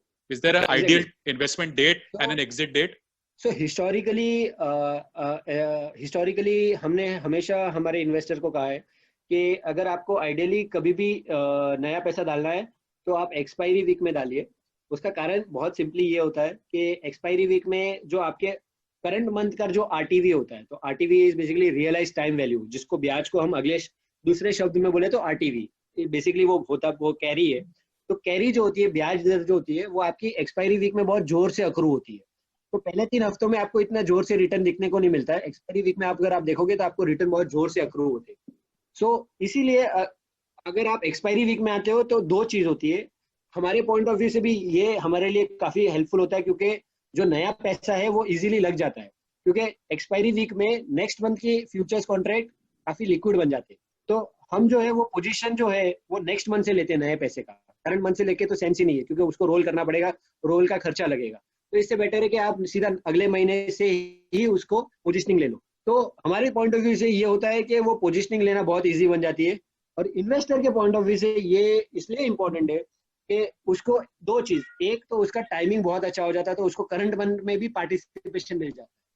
प्लीज अंडरस्टैंड, तो उसको करंट मंथ के आरटीवी में भी पार्टिसिपेशन मिल जाता है, जो more than average daily return होगा ब्रॉडली। तो उसके लिए उनके लिए 2 चीज का फायदा होता है कि एक तो करंट मंथ में पार्टिसिपेशन आपका मिल जाता है, सेकेंडली जब आप रिडीम करोगे तो on an average we always recommend our investors to redeem post expiry. उसका कारण ये होता है कि एक्सपायरी में आपकी जो करंट मंथ की आरटीवी पूरी आपके फंड को अक्रू हो जाए, उसके बाद आप रिडीम करो, बराबर। अगर आप एक्सपायरी वीक में आके अगर आप रिडम्पशन डालोगे तो आपका जो बड़ा पैसा बनने वाला है वो बना ही नहीं होता है, आपको कभी दिखेगा नहीं। तो आपको वो रिटर्न जो है वो एक्सपायरी होने के बाद दिखेगा। तो ideally if anybody wants to redeem, the ideal time would be the first week of a new expiry, and अगर किसी को सब्सक्रिप्शन करना है तो ideal time would be the expiry week which is the last week of a month. Sure, thanks Lovelish. Lovelish, एक और सवाल जो आ रहा है वो ये आ रहा है कि मार्च महीने में कुछ एएमसीज ने ये कहा था कि आर्बिट्राज में अपॉर्चुनिटी नहीं है, वो पैसा नहीं ले रहे हैं या निवेशकों को नहीं डालना चाहिए। तो क्या इस तरह की टाइमिंग करने की आवश्यकता है रिटेल इन्वेस्टर्स को, या अगर उनका 3 महीने प्लस का पैसा है तो ये सारी चीजें मैटर नहीं करेंगी? एग्जैक्टली, आई थिंक बहुत ही उम्दा सवाल था ये, और I think this point has to be addressed at a very large scale. Prashant, if you see, जैसे हम हमारी एमएमसी की बात करते हैं, जब ये चीज हो रही थी तो काफी सारे सवाल आए थे अपने पास, और मैंने एक जो पॉइंट अपने इन्वेस्टर्स को कहा था कि, और जो मैं आज तक कहता आया हूँ इन्वेस्टर्स को, कि मार्केट को कभी भी, बाजार को आप मत बताओ कि क्या करना, बाजार क्या होने वाला है। लेट मार्केट टेल यू कि क्या होने वाला है। It is as good as, जब तक कैटेगरी का रिटर्न नेगेटिव नहीं होता है, आप उससे आप वो मत सोचो कि कैटेगरी रिटर्न होने वाली है, मतलब वो आप उसमें व्यू डाल रहे हो। अक्सर मार्केट आपको आपका उल्टा ही करेगा जो आपको लगता है। I tell you very valid example. March महीने में काफी सारी एएमसीज ने बोला कि कैरी जो है वो नेगेटिव चली जाएगी, और काफी लोगों का पैसा निकलवा दिया। इसमें काफी लोगों को बड़ा लॉस हुआ। I tell you why. जब ये पॉइंट अपने पास आया था तो हमने कहा था कि हमारे इन्वेस्टर को कि कोई एग्जिट मत करो, खाली आपका टाइम हॉराइजन बढ़ा दो। आप टाइम हॉराइजन बढ़ा दो 3 महीने का, और इन केस अगर ऐसे कोई भी संक्रमण अपने को दिखेंगे, so we will flag you, we will tell you, because इसमें आपके पास काफी समय होता है रिएक्ट करने को। ऐसा नहीं है कि आपको आज का आज करना है, प्लीज समझिए। इसमें साइकिल जो है वो काफी बड़ी है।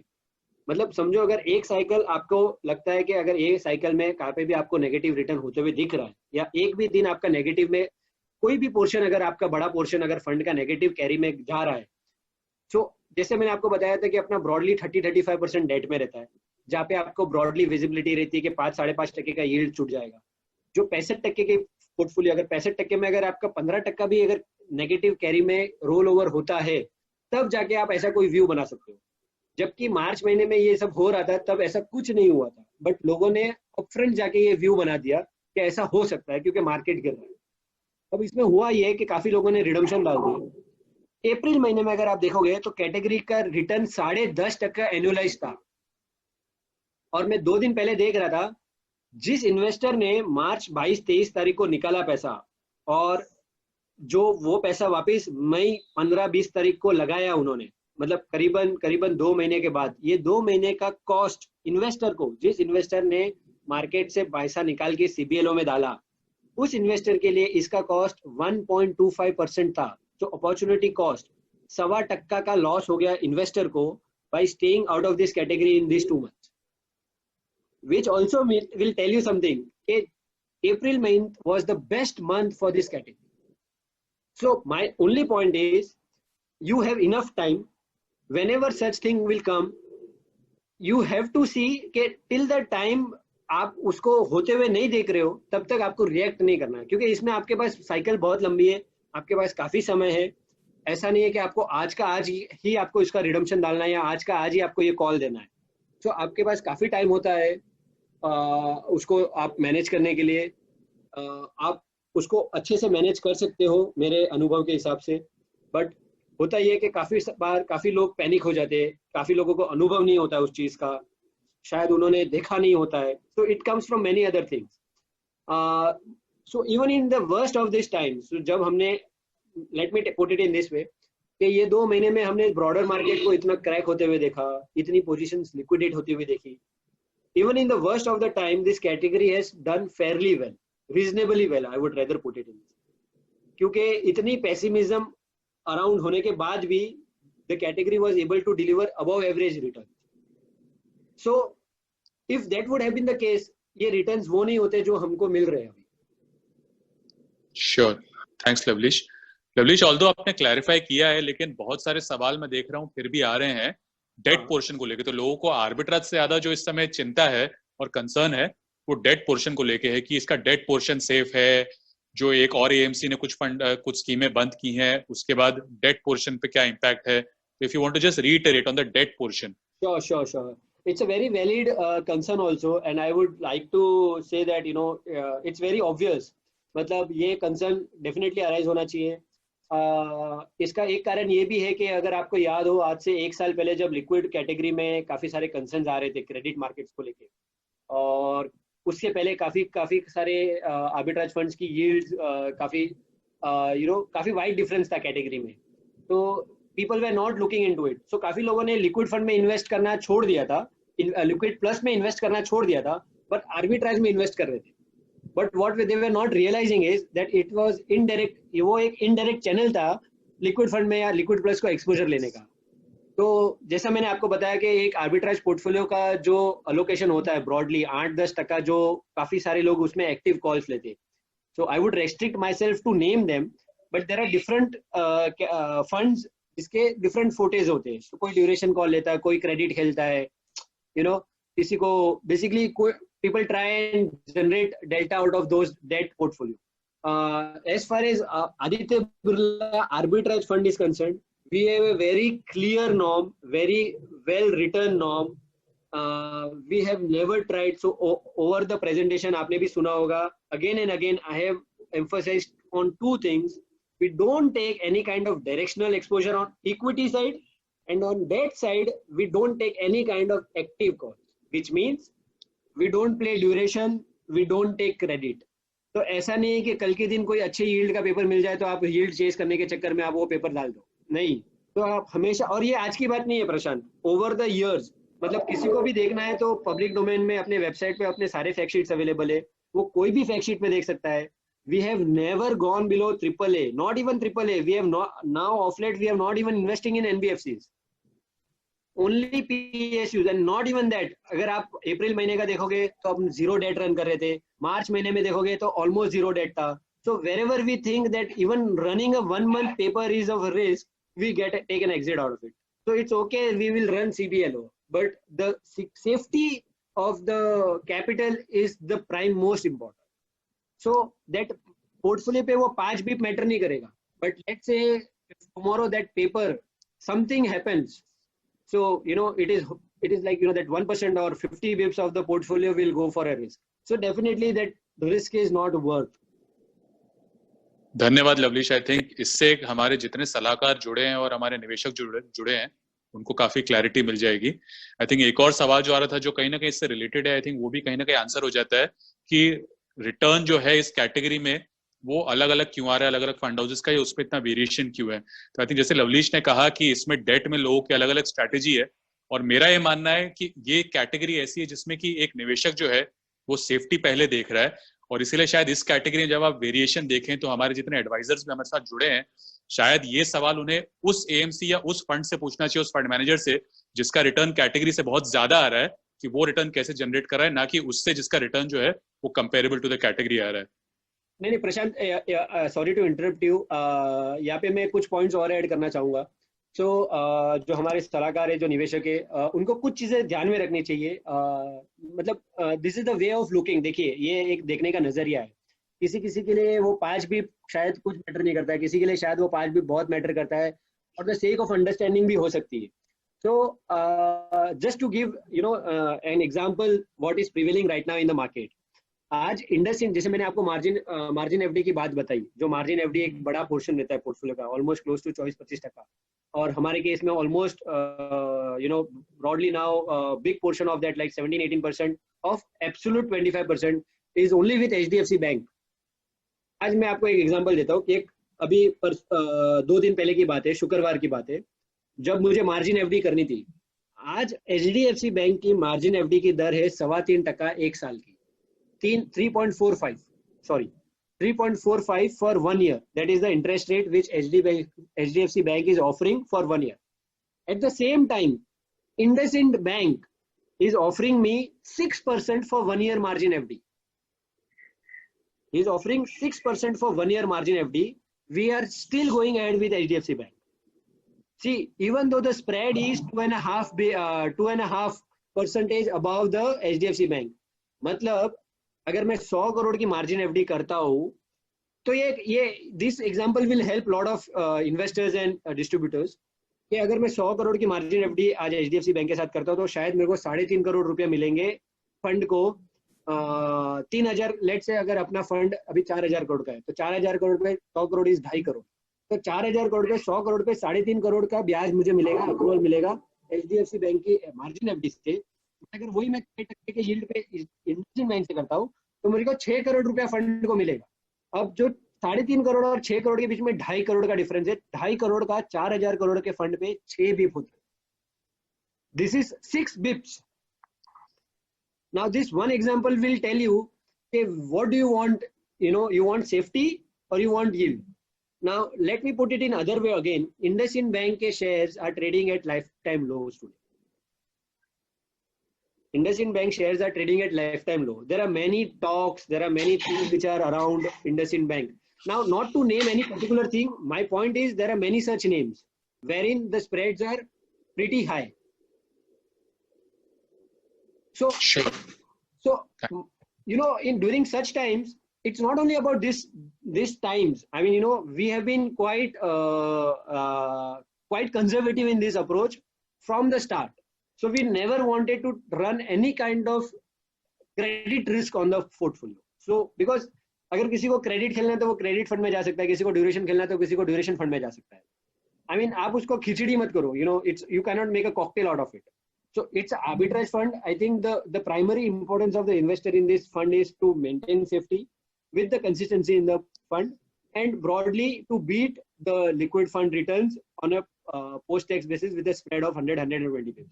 I think when you are able to do that on a consistent basis, that should be more than enough, rather than chasing something which can be a big risk to the fund, because you don't know right now कि आज इस institution की positioning कैसी है, या उनकी हालत कैसी है, उनकी health कैसी है, rather in financial terms. So at least we are comfortable with HDFC Bank. I mean, we are comfortable with Axis Bank. So it's okay. I mean, if you want to settle with the lower yield on those names. Sure. Thanks, Lavlish. Also, one more point to add here. See, if you see the difference, so even for the last year, when the people are talking about the differential in returns, if you see the last year, for the financial year 2019-20, on a quarterly basis, we were 2019-20 quarterly basis, Q1, Q2, Q3, we all in Q3, 3 quarters, we were in Q1. In Q4, we were in Q2. In this quarter, even right now, we are Q2. So broadly, we have beaten the category average by good margin. Even the difference between within the Q1 or the Q2 is not more than 5-7 bips. You know, तो वो bit इतना substantial भी नहीं है कि that calls you for the that ask you for the incremental risk you have to take. Sure. Thanks. I think we've already been in 1.5 hours, so I'll quickly take few more questions, Lavlish, before we wind Sure. up. Margin को लेके कुछ सवाल आ रहे हैं लवलीश की, ये जो margin FD होती है इसका टेनर क्या होता है? 1 महीने का होता है और आप हर महीने रिन्यू करते रहते हैं या नहीं नहीं. अवधि की होती है? So broadly, arbitrage funds cannot do any margin FD for less than 91 days. So we have to do more than 91 days. On a higher side, we restrict ourselves from going beyond 1 year. So at this point of time, the average tenure for our whole overall margin FD is 6 months. So it's a blended. So कुछ margin FDs अभी maturity के लिए आ रही है, कुछ अभी की हुई है, कुछ पहले की हुई है. तो blended अभी as this point of time, if I want to tell you, it's 5.5 months. 5.5 महीने average maturity. Okay.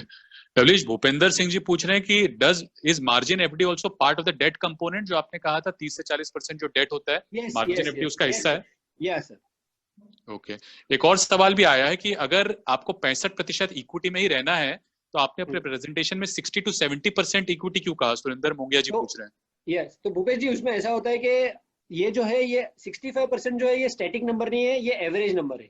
अब सेबी का कैलकुलेशन इसमें ऐसा है कि आपका फर्स्ट और the last day of the month का average for the 12 month average, which means April से लेके मार्च तक जो हर पहला दिन और लास्ट वर्किंग डे होता है उस महीने का, उस महीने का एवरेज को आप 12 महीने के लिए एवरेज करो, वो नंबर जो है वो आपका 65% होना चाहिए. तो हो सकता है किसी महीने में आपका डेट का यील्ड अच्छा हो और इक्विटी में यील्ड अच्छा नहीं हो. तो लेट्स से अगर मेरे को डेट में शॉर्ट टर्म एंड पे, जैसे इसी महीने की बात कर लेते हैं, अभी तो रैली हो चुकी है, तो अगर मुझे कोई 5% पे पेपर मिले और मेरा इक्विटी आर्बिट्राज में कैरी मेरा 4% का है, तो during those times I can afford to run lower on equity and higher on debt. तो मैं क्या करता हूँ कि मेरा 5% डेट इंक्रीमेंटल कर लेता हूँ और इक्विटी 5% से कम कर लेता हूँ. तो मैं इक्विटी को 60% रन करता हूँ और मेरा जो कैश 10% था, जो शॉर्ट टर्म डेट 10% था, वो 15% कर लेता हूँ. Similarly on the other side, when the equity offers you a better return, तो लेट्स से किसी महीने में इक्विटी की कैरी 7% हो जाती है और डेट की 5% रहती है या 3% रहती है, जो अभी के माहौल में होने वाली है, तो आप एक काम करो, आप इक्विटी में ज्यादा डिप्लॉय कर दो. तो आप इक्विटी को जो पहले 60 की थी आप उसको 70 कर दो और जो डेट आपका 15% था वो उसको 5 कर दो. तो इससे क्या होता है कि आपको एवरेज मेंटेन करना है बेसिकली. तो इसमें आपका एसेट एलोकेशन भी बहुत इंपॉर्टेंट है. आपको एक्टिवली एसेट एलोकेशन पे कॉल लेना है कि किसमें कैरी ज्यादा है. इवेंचुअली द पॉइंट इज कि आपको ब्याज कमाना है और ब्याज कहाँ पे आपको अच्छा मिलेगा without taking the risk. Sure. तो लवलीश, एक और सवाल आ रहा है जो आपने कहा था कि 2008 में इस कैटेगरी ने नेगेटिव रिटर्न दिया था, तो लोग पूछ रहे हैं कि उस समय 3 महीने में क्या लोगों को एब्सोल्यूट लॉस हुआ था 2008 में, और क्या संभावना है कि 2008 की सिचुएशन दोबारा आ सकती है? एग्जैक्टली. सो 2008 में जब हुआ था, ये जब हुआ था जब मार्केट को लोअर सर्किट लग गया था. अब जब आप एक ऐसे माहौल की इमेजिनेशन करो जब माहौल में आपके पास बायर ही नहीं हो. देखिए, जब हम कोई भी इन्वेस्टमेंट की बात करते हैं, so we should always start first with the risk and then go down to the investment. So when I was doing the same, for the first thing which I have realized is that I have to put it across to the investors. मुझे investor को बताना मेरा कर्तव्य है कि 2008 में क्या हुआ था. भले ही जो इवेंट हुआ है वो वन ऑफ इवेंट है, शायद वो जिंदगी में कभी नहीं हो, शायद हो सकता है वो आने वाले समय में कभी भी हो जाए, बट ऐसा हुआ था अपने मार्केट में. अब इसमें अगर आप देखोगे, जब फ्यूचर्स हम शॉर्ट करते, कोई ना कोई किसी को लॉन्ग करना होता है. जो इंसान फ्यूचर्स लॉन्ग करता है उसका मार्केट पे व्यू लॉन्ग का होता है, बराबर है, तभी वो लॉन्ग करेगा. जब वो लॉन्ग करेगा तभी हम शॉर्ट करेंगे.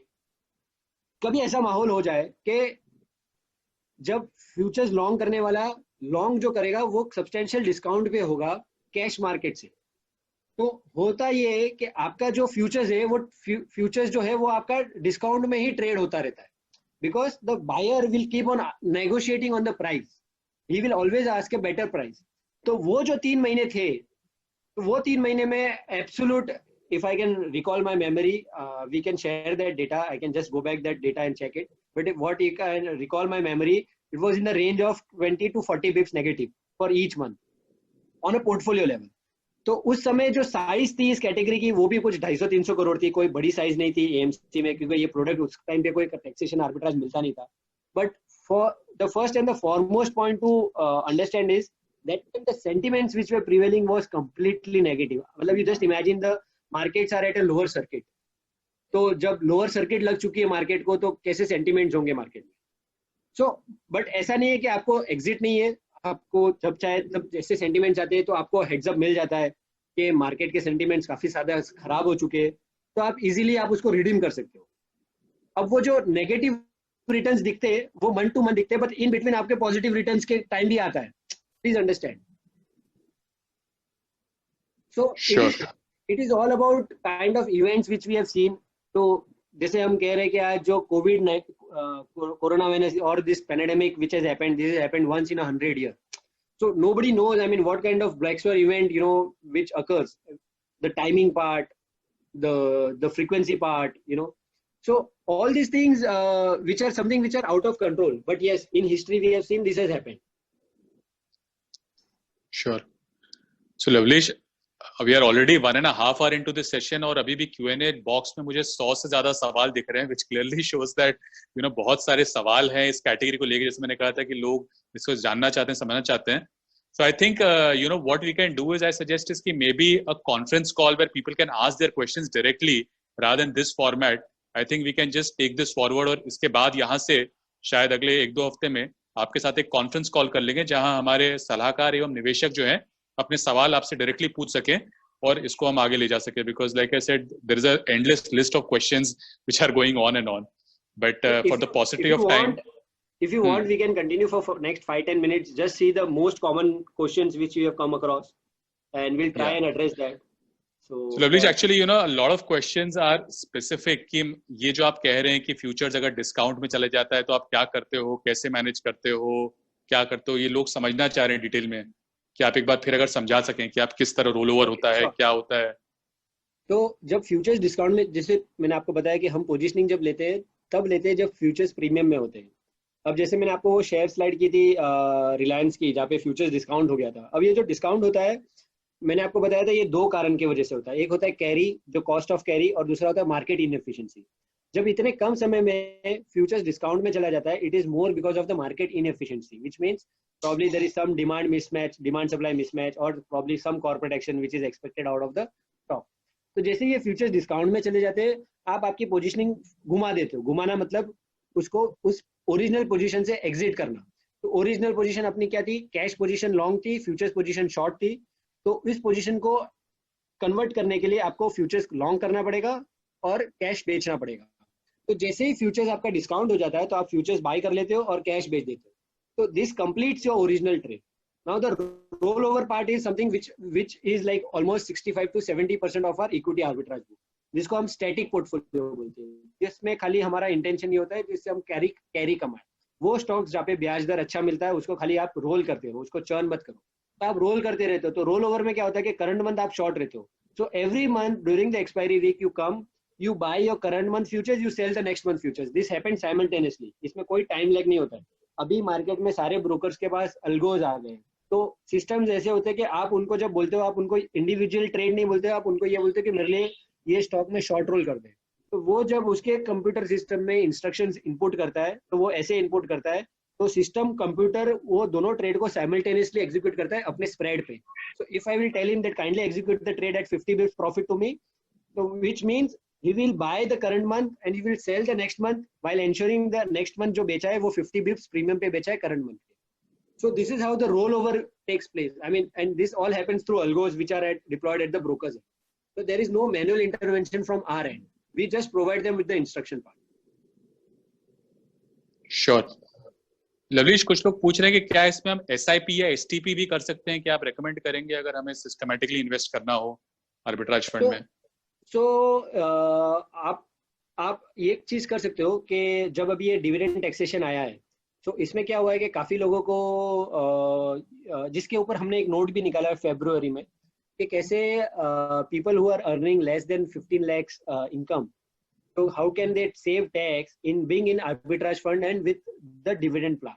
So I'll just share with you, Prashant. You can share with the team and the people, investors, distributors, wherein we have given them a fairly idea कि हम इसमें कैसे अपना टैक्स बचा सकते हैं. तो उसमें आपको एक रिवर्स इंजीनियरिंग करनी पड़ेगी, जिसको हम बोलते हैं SWP, सिस्टमैटिक विड्रॉवल प्लान, जहाँ पे आप ओरिजिनली आप एक सम इन्वेस्ट करो, आप हर महीने उसमें से पैसे निकालो. So that will take care of your taxation plan and which will put you in a tax bracket which is less than 10%. Eventually, आपका outflow will be less than 10% through that model. So I will just share with you. As far as the SIP is concerned, definitely one can do it. Honestly speaking, Prashant, when it comes to my own money, believe me, over the years, see, it's not just because I'm managing तो मुझे पता है कि पैसों का क्या हो रहा है. But honestly, मेरा 80% net worth is into the arbitrage. I think that itself tells a lot about it.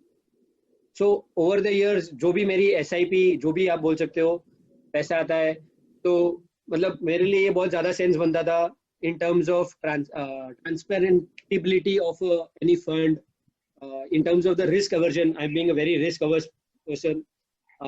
So on many grounds, it made a very obvious sense for me to invest here.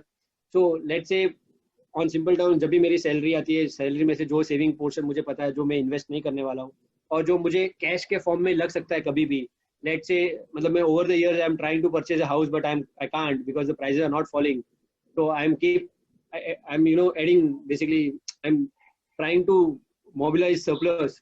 So I try to keep it in a cash form so that whenever I need, I can liquidate it. So I keep investing here only. So because I know जब भी मुझे चाहिए मैं exit कर सकता हूँ at a better rate than the one which has been offered at the similar opportunity cost category. So it is a kind of SIP which I am doing it from my end. It is a kind of comfort which I am getting. I have the full transferability. मतलब मुझे जितना transparency चाहिए इसमें मुझे मिलती है.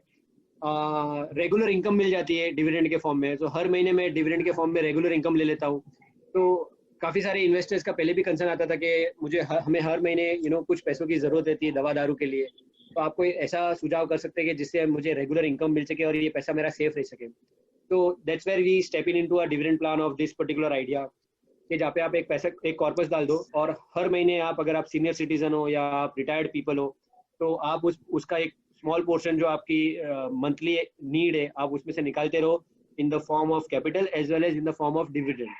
So that will take care of your taxation part also and that will take care of your expense part also. So आपका capital is protected. Downside में आपका capital is 100% protected. On the upside, we are giving something in the form of dividend. So that will help you to meet your both needs, basically your regular expenses as well as any time of big expense which will come in your routine life. Sure. किसी ने सवाल पूछा है exit load को लेकर. So while exit load इस fund में 1 महीने का है, बट जैसे कि लवलीश ने कहा कि आइडियली इस समय जो वर्तमान स्थिति है उसको देखते हुए कम से कम 3 महीने का टाइम होराइजन के साथ इन्वेस्टर्स को निवेश करना चाहिए. So while exit load is 1 month, but like I said 3 महीने के टाइम होराइजन से आप इस फंड को कम से कम देखिए. So Lovelish, finally let me ask you one last question before we close, और वो ये है कि बाजार में इतने सारे आर्बिट्राज फंड्स हैं, यहाँ पे जितने हमारे सलाहकार हैं और निवेशक हैं, उन्हें पैसा क्यों लवलीश सोलंकी को देना चाहिए या क्यों बिरला आर्बिट्राज फंड को देना चाहिए? So honestly, see two things. When it comes to my own money also, जब मेरे पैसों की बात आती है तो ये सवाल मेरे दिमाग में भी आता है कि पैसा कहाँ लगाए अगर हमारा जो ऑब्जेक्टिव है रिटर्न का, when it is fulfilled by somebody in that particular category. So I would say the only area where I can give that comfort to your investors or the distributors is your money is safe. I will never do things which will go against the interest of the investors.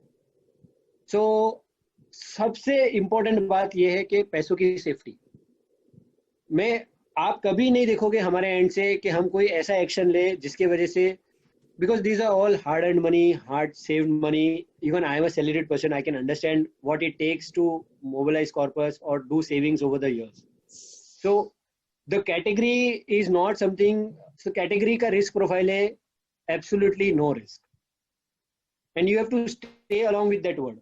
So you will never see that happening with us. We will never take any action which will bring risk part to the fund. To cross-check this statement which I made, I would request you, if I can share one screen with your investors and the distributors, which will tell you we are the least volatile fund in this category. Sure, please do. I'll do that.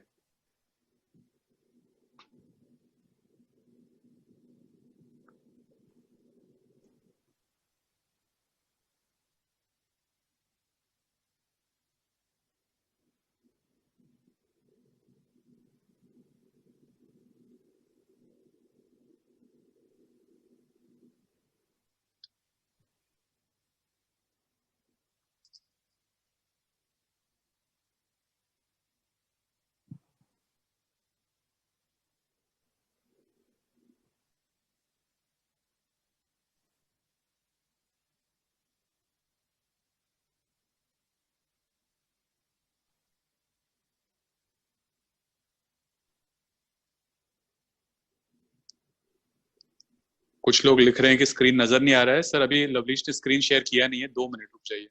one second, 1 second, just it's done.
आलोक जी कह रहे हैं कोई volume नहीं है। आलोक जी volume इसलिए नहीं because इस समय कोई कुछ बोल नहीं रहा है। 1 मिनट रुक जाइए बस, लवलीश एक अपना सेकंड, स्क्रीन शेयर करने वाला है। what I'm doing is I am also showing you the performance so that you can correlate the both.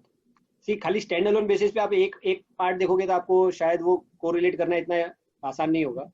So when you see the volatility part along with the performance part, this will help you to take a broadly fair view on the. So I think then that would be self-explanatory. मतलब वो आप खुद समझ जाओगे।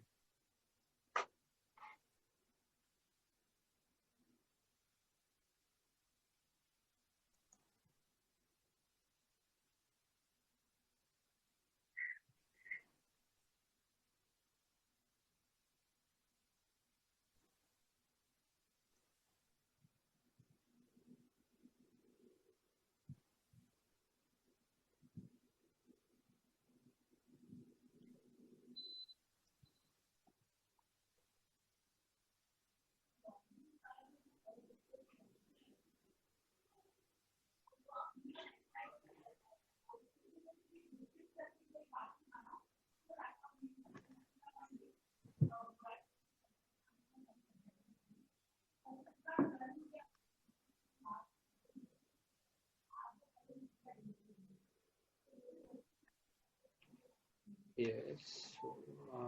One second, I'll just share that screen. Yes. So, can you see this? Yes. तो अगर आप देखेंगे स्टैंडर्ड डिविएशन वाला कॉलम, सो ये जो नंबर है ये है एवरेज कैटेगरी का। इसमें देखिए आप जो we are at 0.51 standard deviation. So standard deviation tells you about the volatility of the fund, मतलब आपकी जो एनएवी है वो कितनी वोलेटाइल है। अब ये जो कंपैरिजन हुआ है ये अपने बाकी सारे पीयर सेट्स या बाकी सारे जो स्कीम्स है इस कैटेगरी के उनके साथ। सो आप एक चीज देखोगे कि ये जो नंबर है अपना जो 0.1 का जो नंबर है which is almost close to the bottom. So we are in the Q4 in terms of volatility. So हमसे ज्यादा वोलेटाइल बहुत सारे दूसरे फंड्स हैं। ओके, सो इसको और एक देखने का तरीका होता है Sharpe ratio. So Sharpe ratio tells you के how much alpha you are adding on the upside versus downside. So जो आप देखोगे वो हम Q1 में है। So about 2 we are the ones. So point ये है कि with being on the lower side on the volatility, और मैं आपसे दूसरी स्क्रीन शेयर करता हूँ, वो है परफॉर्मेंस की। एक सेकंड, ये है अपनी परफॉर्मेंस की स्क्रीन। तो if you see here, so we have been broadly 4th rank out of 10। So जैसे मैंने आपको बोला था अपना aim is not to come first और second because we don't chase yield on the debt side, but the safety is important, and at the same point of time we have to ensure that we beat our peers return. So one thing which you will see this point is very important. So this is the average return of the category. You see we have always beaten the average part. तो आप 7 दिन देखो, आप 14 दिन देखो, आप 30 दिन देखो, आप 90 दिन देखो, आप 180 दिन देखो, 270 दिन देखो, आप 270 दिन, 1 साल देखो, आप 2 साल देखो, see across the time frame whatever you see now, we have always beaten the average of the category. So I think if we can give the safety on the capital, the conservative approach of ours of not chasing yield, not going into the names which we are not comfortable with, at the same point of time we are delivering above average return of the category. So I think that should something which should be the ideal combination कि आप आपकी category को beat करो, averages को beat करो, और at the same point of time you don't ask or call for a more risk or any kind of risk in the fund. Sure. It's very obvious, प्रशांत, अगर आप risk लोगे तो आपका return आना ही है, but at what cost you are getting that risk? In last 1 year we have seen examples of principal arbitrage fund and couple of them who have taken that risk and the price which they have paid. So the point is, if you want to become an example, or I mean if you want to become so it's a very, and I think our investors are very clear, they don't want that kind of risk to be taken for that kind of return. I mean, so if I want to show you again the difference between the returns of us and the one who is at the top is barely 10 or 15 bips. तो मतलब वो 10 पैसे के लिए आपको वो return risk लेनी है क्या? Absolutely, very important point. So बिना रिस्क लिए अगर आप ये कर सकते हैं, so I don't think we should take that risk. And I think our investors will also agree to this point. I am sure, even if they didn't know, I think after today's session, हमारे सारे निवेशक और हमारे सलाहकार जो हैं, they will just not look at returns of arbitrage, but साथ ही साथ जैसे आपने कहा कि क्या स्टैंडर्ड डिविएशन है, क्या रिस्क ले रहे हैं उस रिटर्न को जनरेट करने के लिए, वो देखते हुए अगर कम से कम रिस्क लेके उस कैटेगरी में आपने अबव एवरेज परफॉर्मेंस कंसिस्टेंटली दिया है, तो आई थिंक दैट इज एग्जैक्टली जो हमारे सलाहकार और हमारे निवेशक भी चाहते हैं. सो बहुत बहुत धन्यवाद लवलीश. 1.25 घंटे का आर्बिट्राज पे सेशन, शायद हमने सोचा नहीं होगा कि इतना लंबा एग्जॉस्टिव सेशन आर्बिट्राज फंड पे रिटेल डिस्ट्रीब्यूटर्स और इन्वेस्टर्स से हम चर्चा करेंगे. But thanks a lot, and thanks a lot to all the people who joined us today. हमारे सारे उत्तर भारत के सलाहकार और उनके निवेशक जो आज हमारे साथ जुड़े.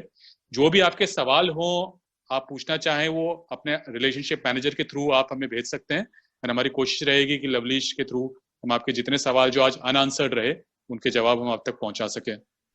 So प्रशांत, आप एक काम कर देना, आप कंपाइल कर देना क्वेश्चन है, जो भी कॉमन क्वेश्चंस आपको लगे, just send me across. I will try answer as many as I can. Thank you so much. Great. Before we wind up, एक आखिरी रिक्वेस्ट, जैसे मैंने शुरुआत में कहा था कि इस श्रृंखला को आगे बढ़ाते हुए आने वाले शनिवार को 30 तारीख को सुबह 11 बजे हम लोग मनीष दांगी के साथ ये सेशन करेंगे अगेन, उत्तर भारत के हमारे सलाहकार और उनके निवेशकों के लिए. तो प्लीज अपना समय निकाल के उसमें जुड़िएगा. आज हमारे साथ जुड़ने के लिए बहुत बहुत धन्यवाद. Thank you and have a great day ahead. Bye. Great. Thank you so much. Thank you.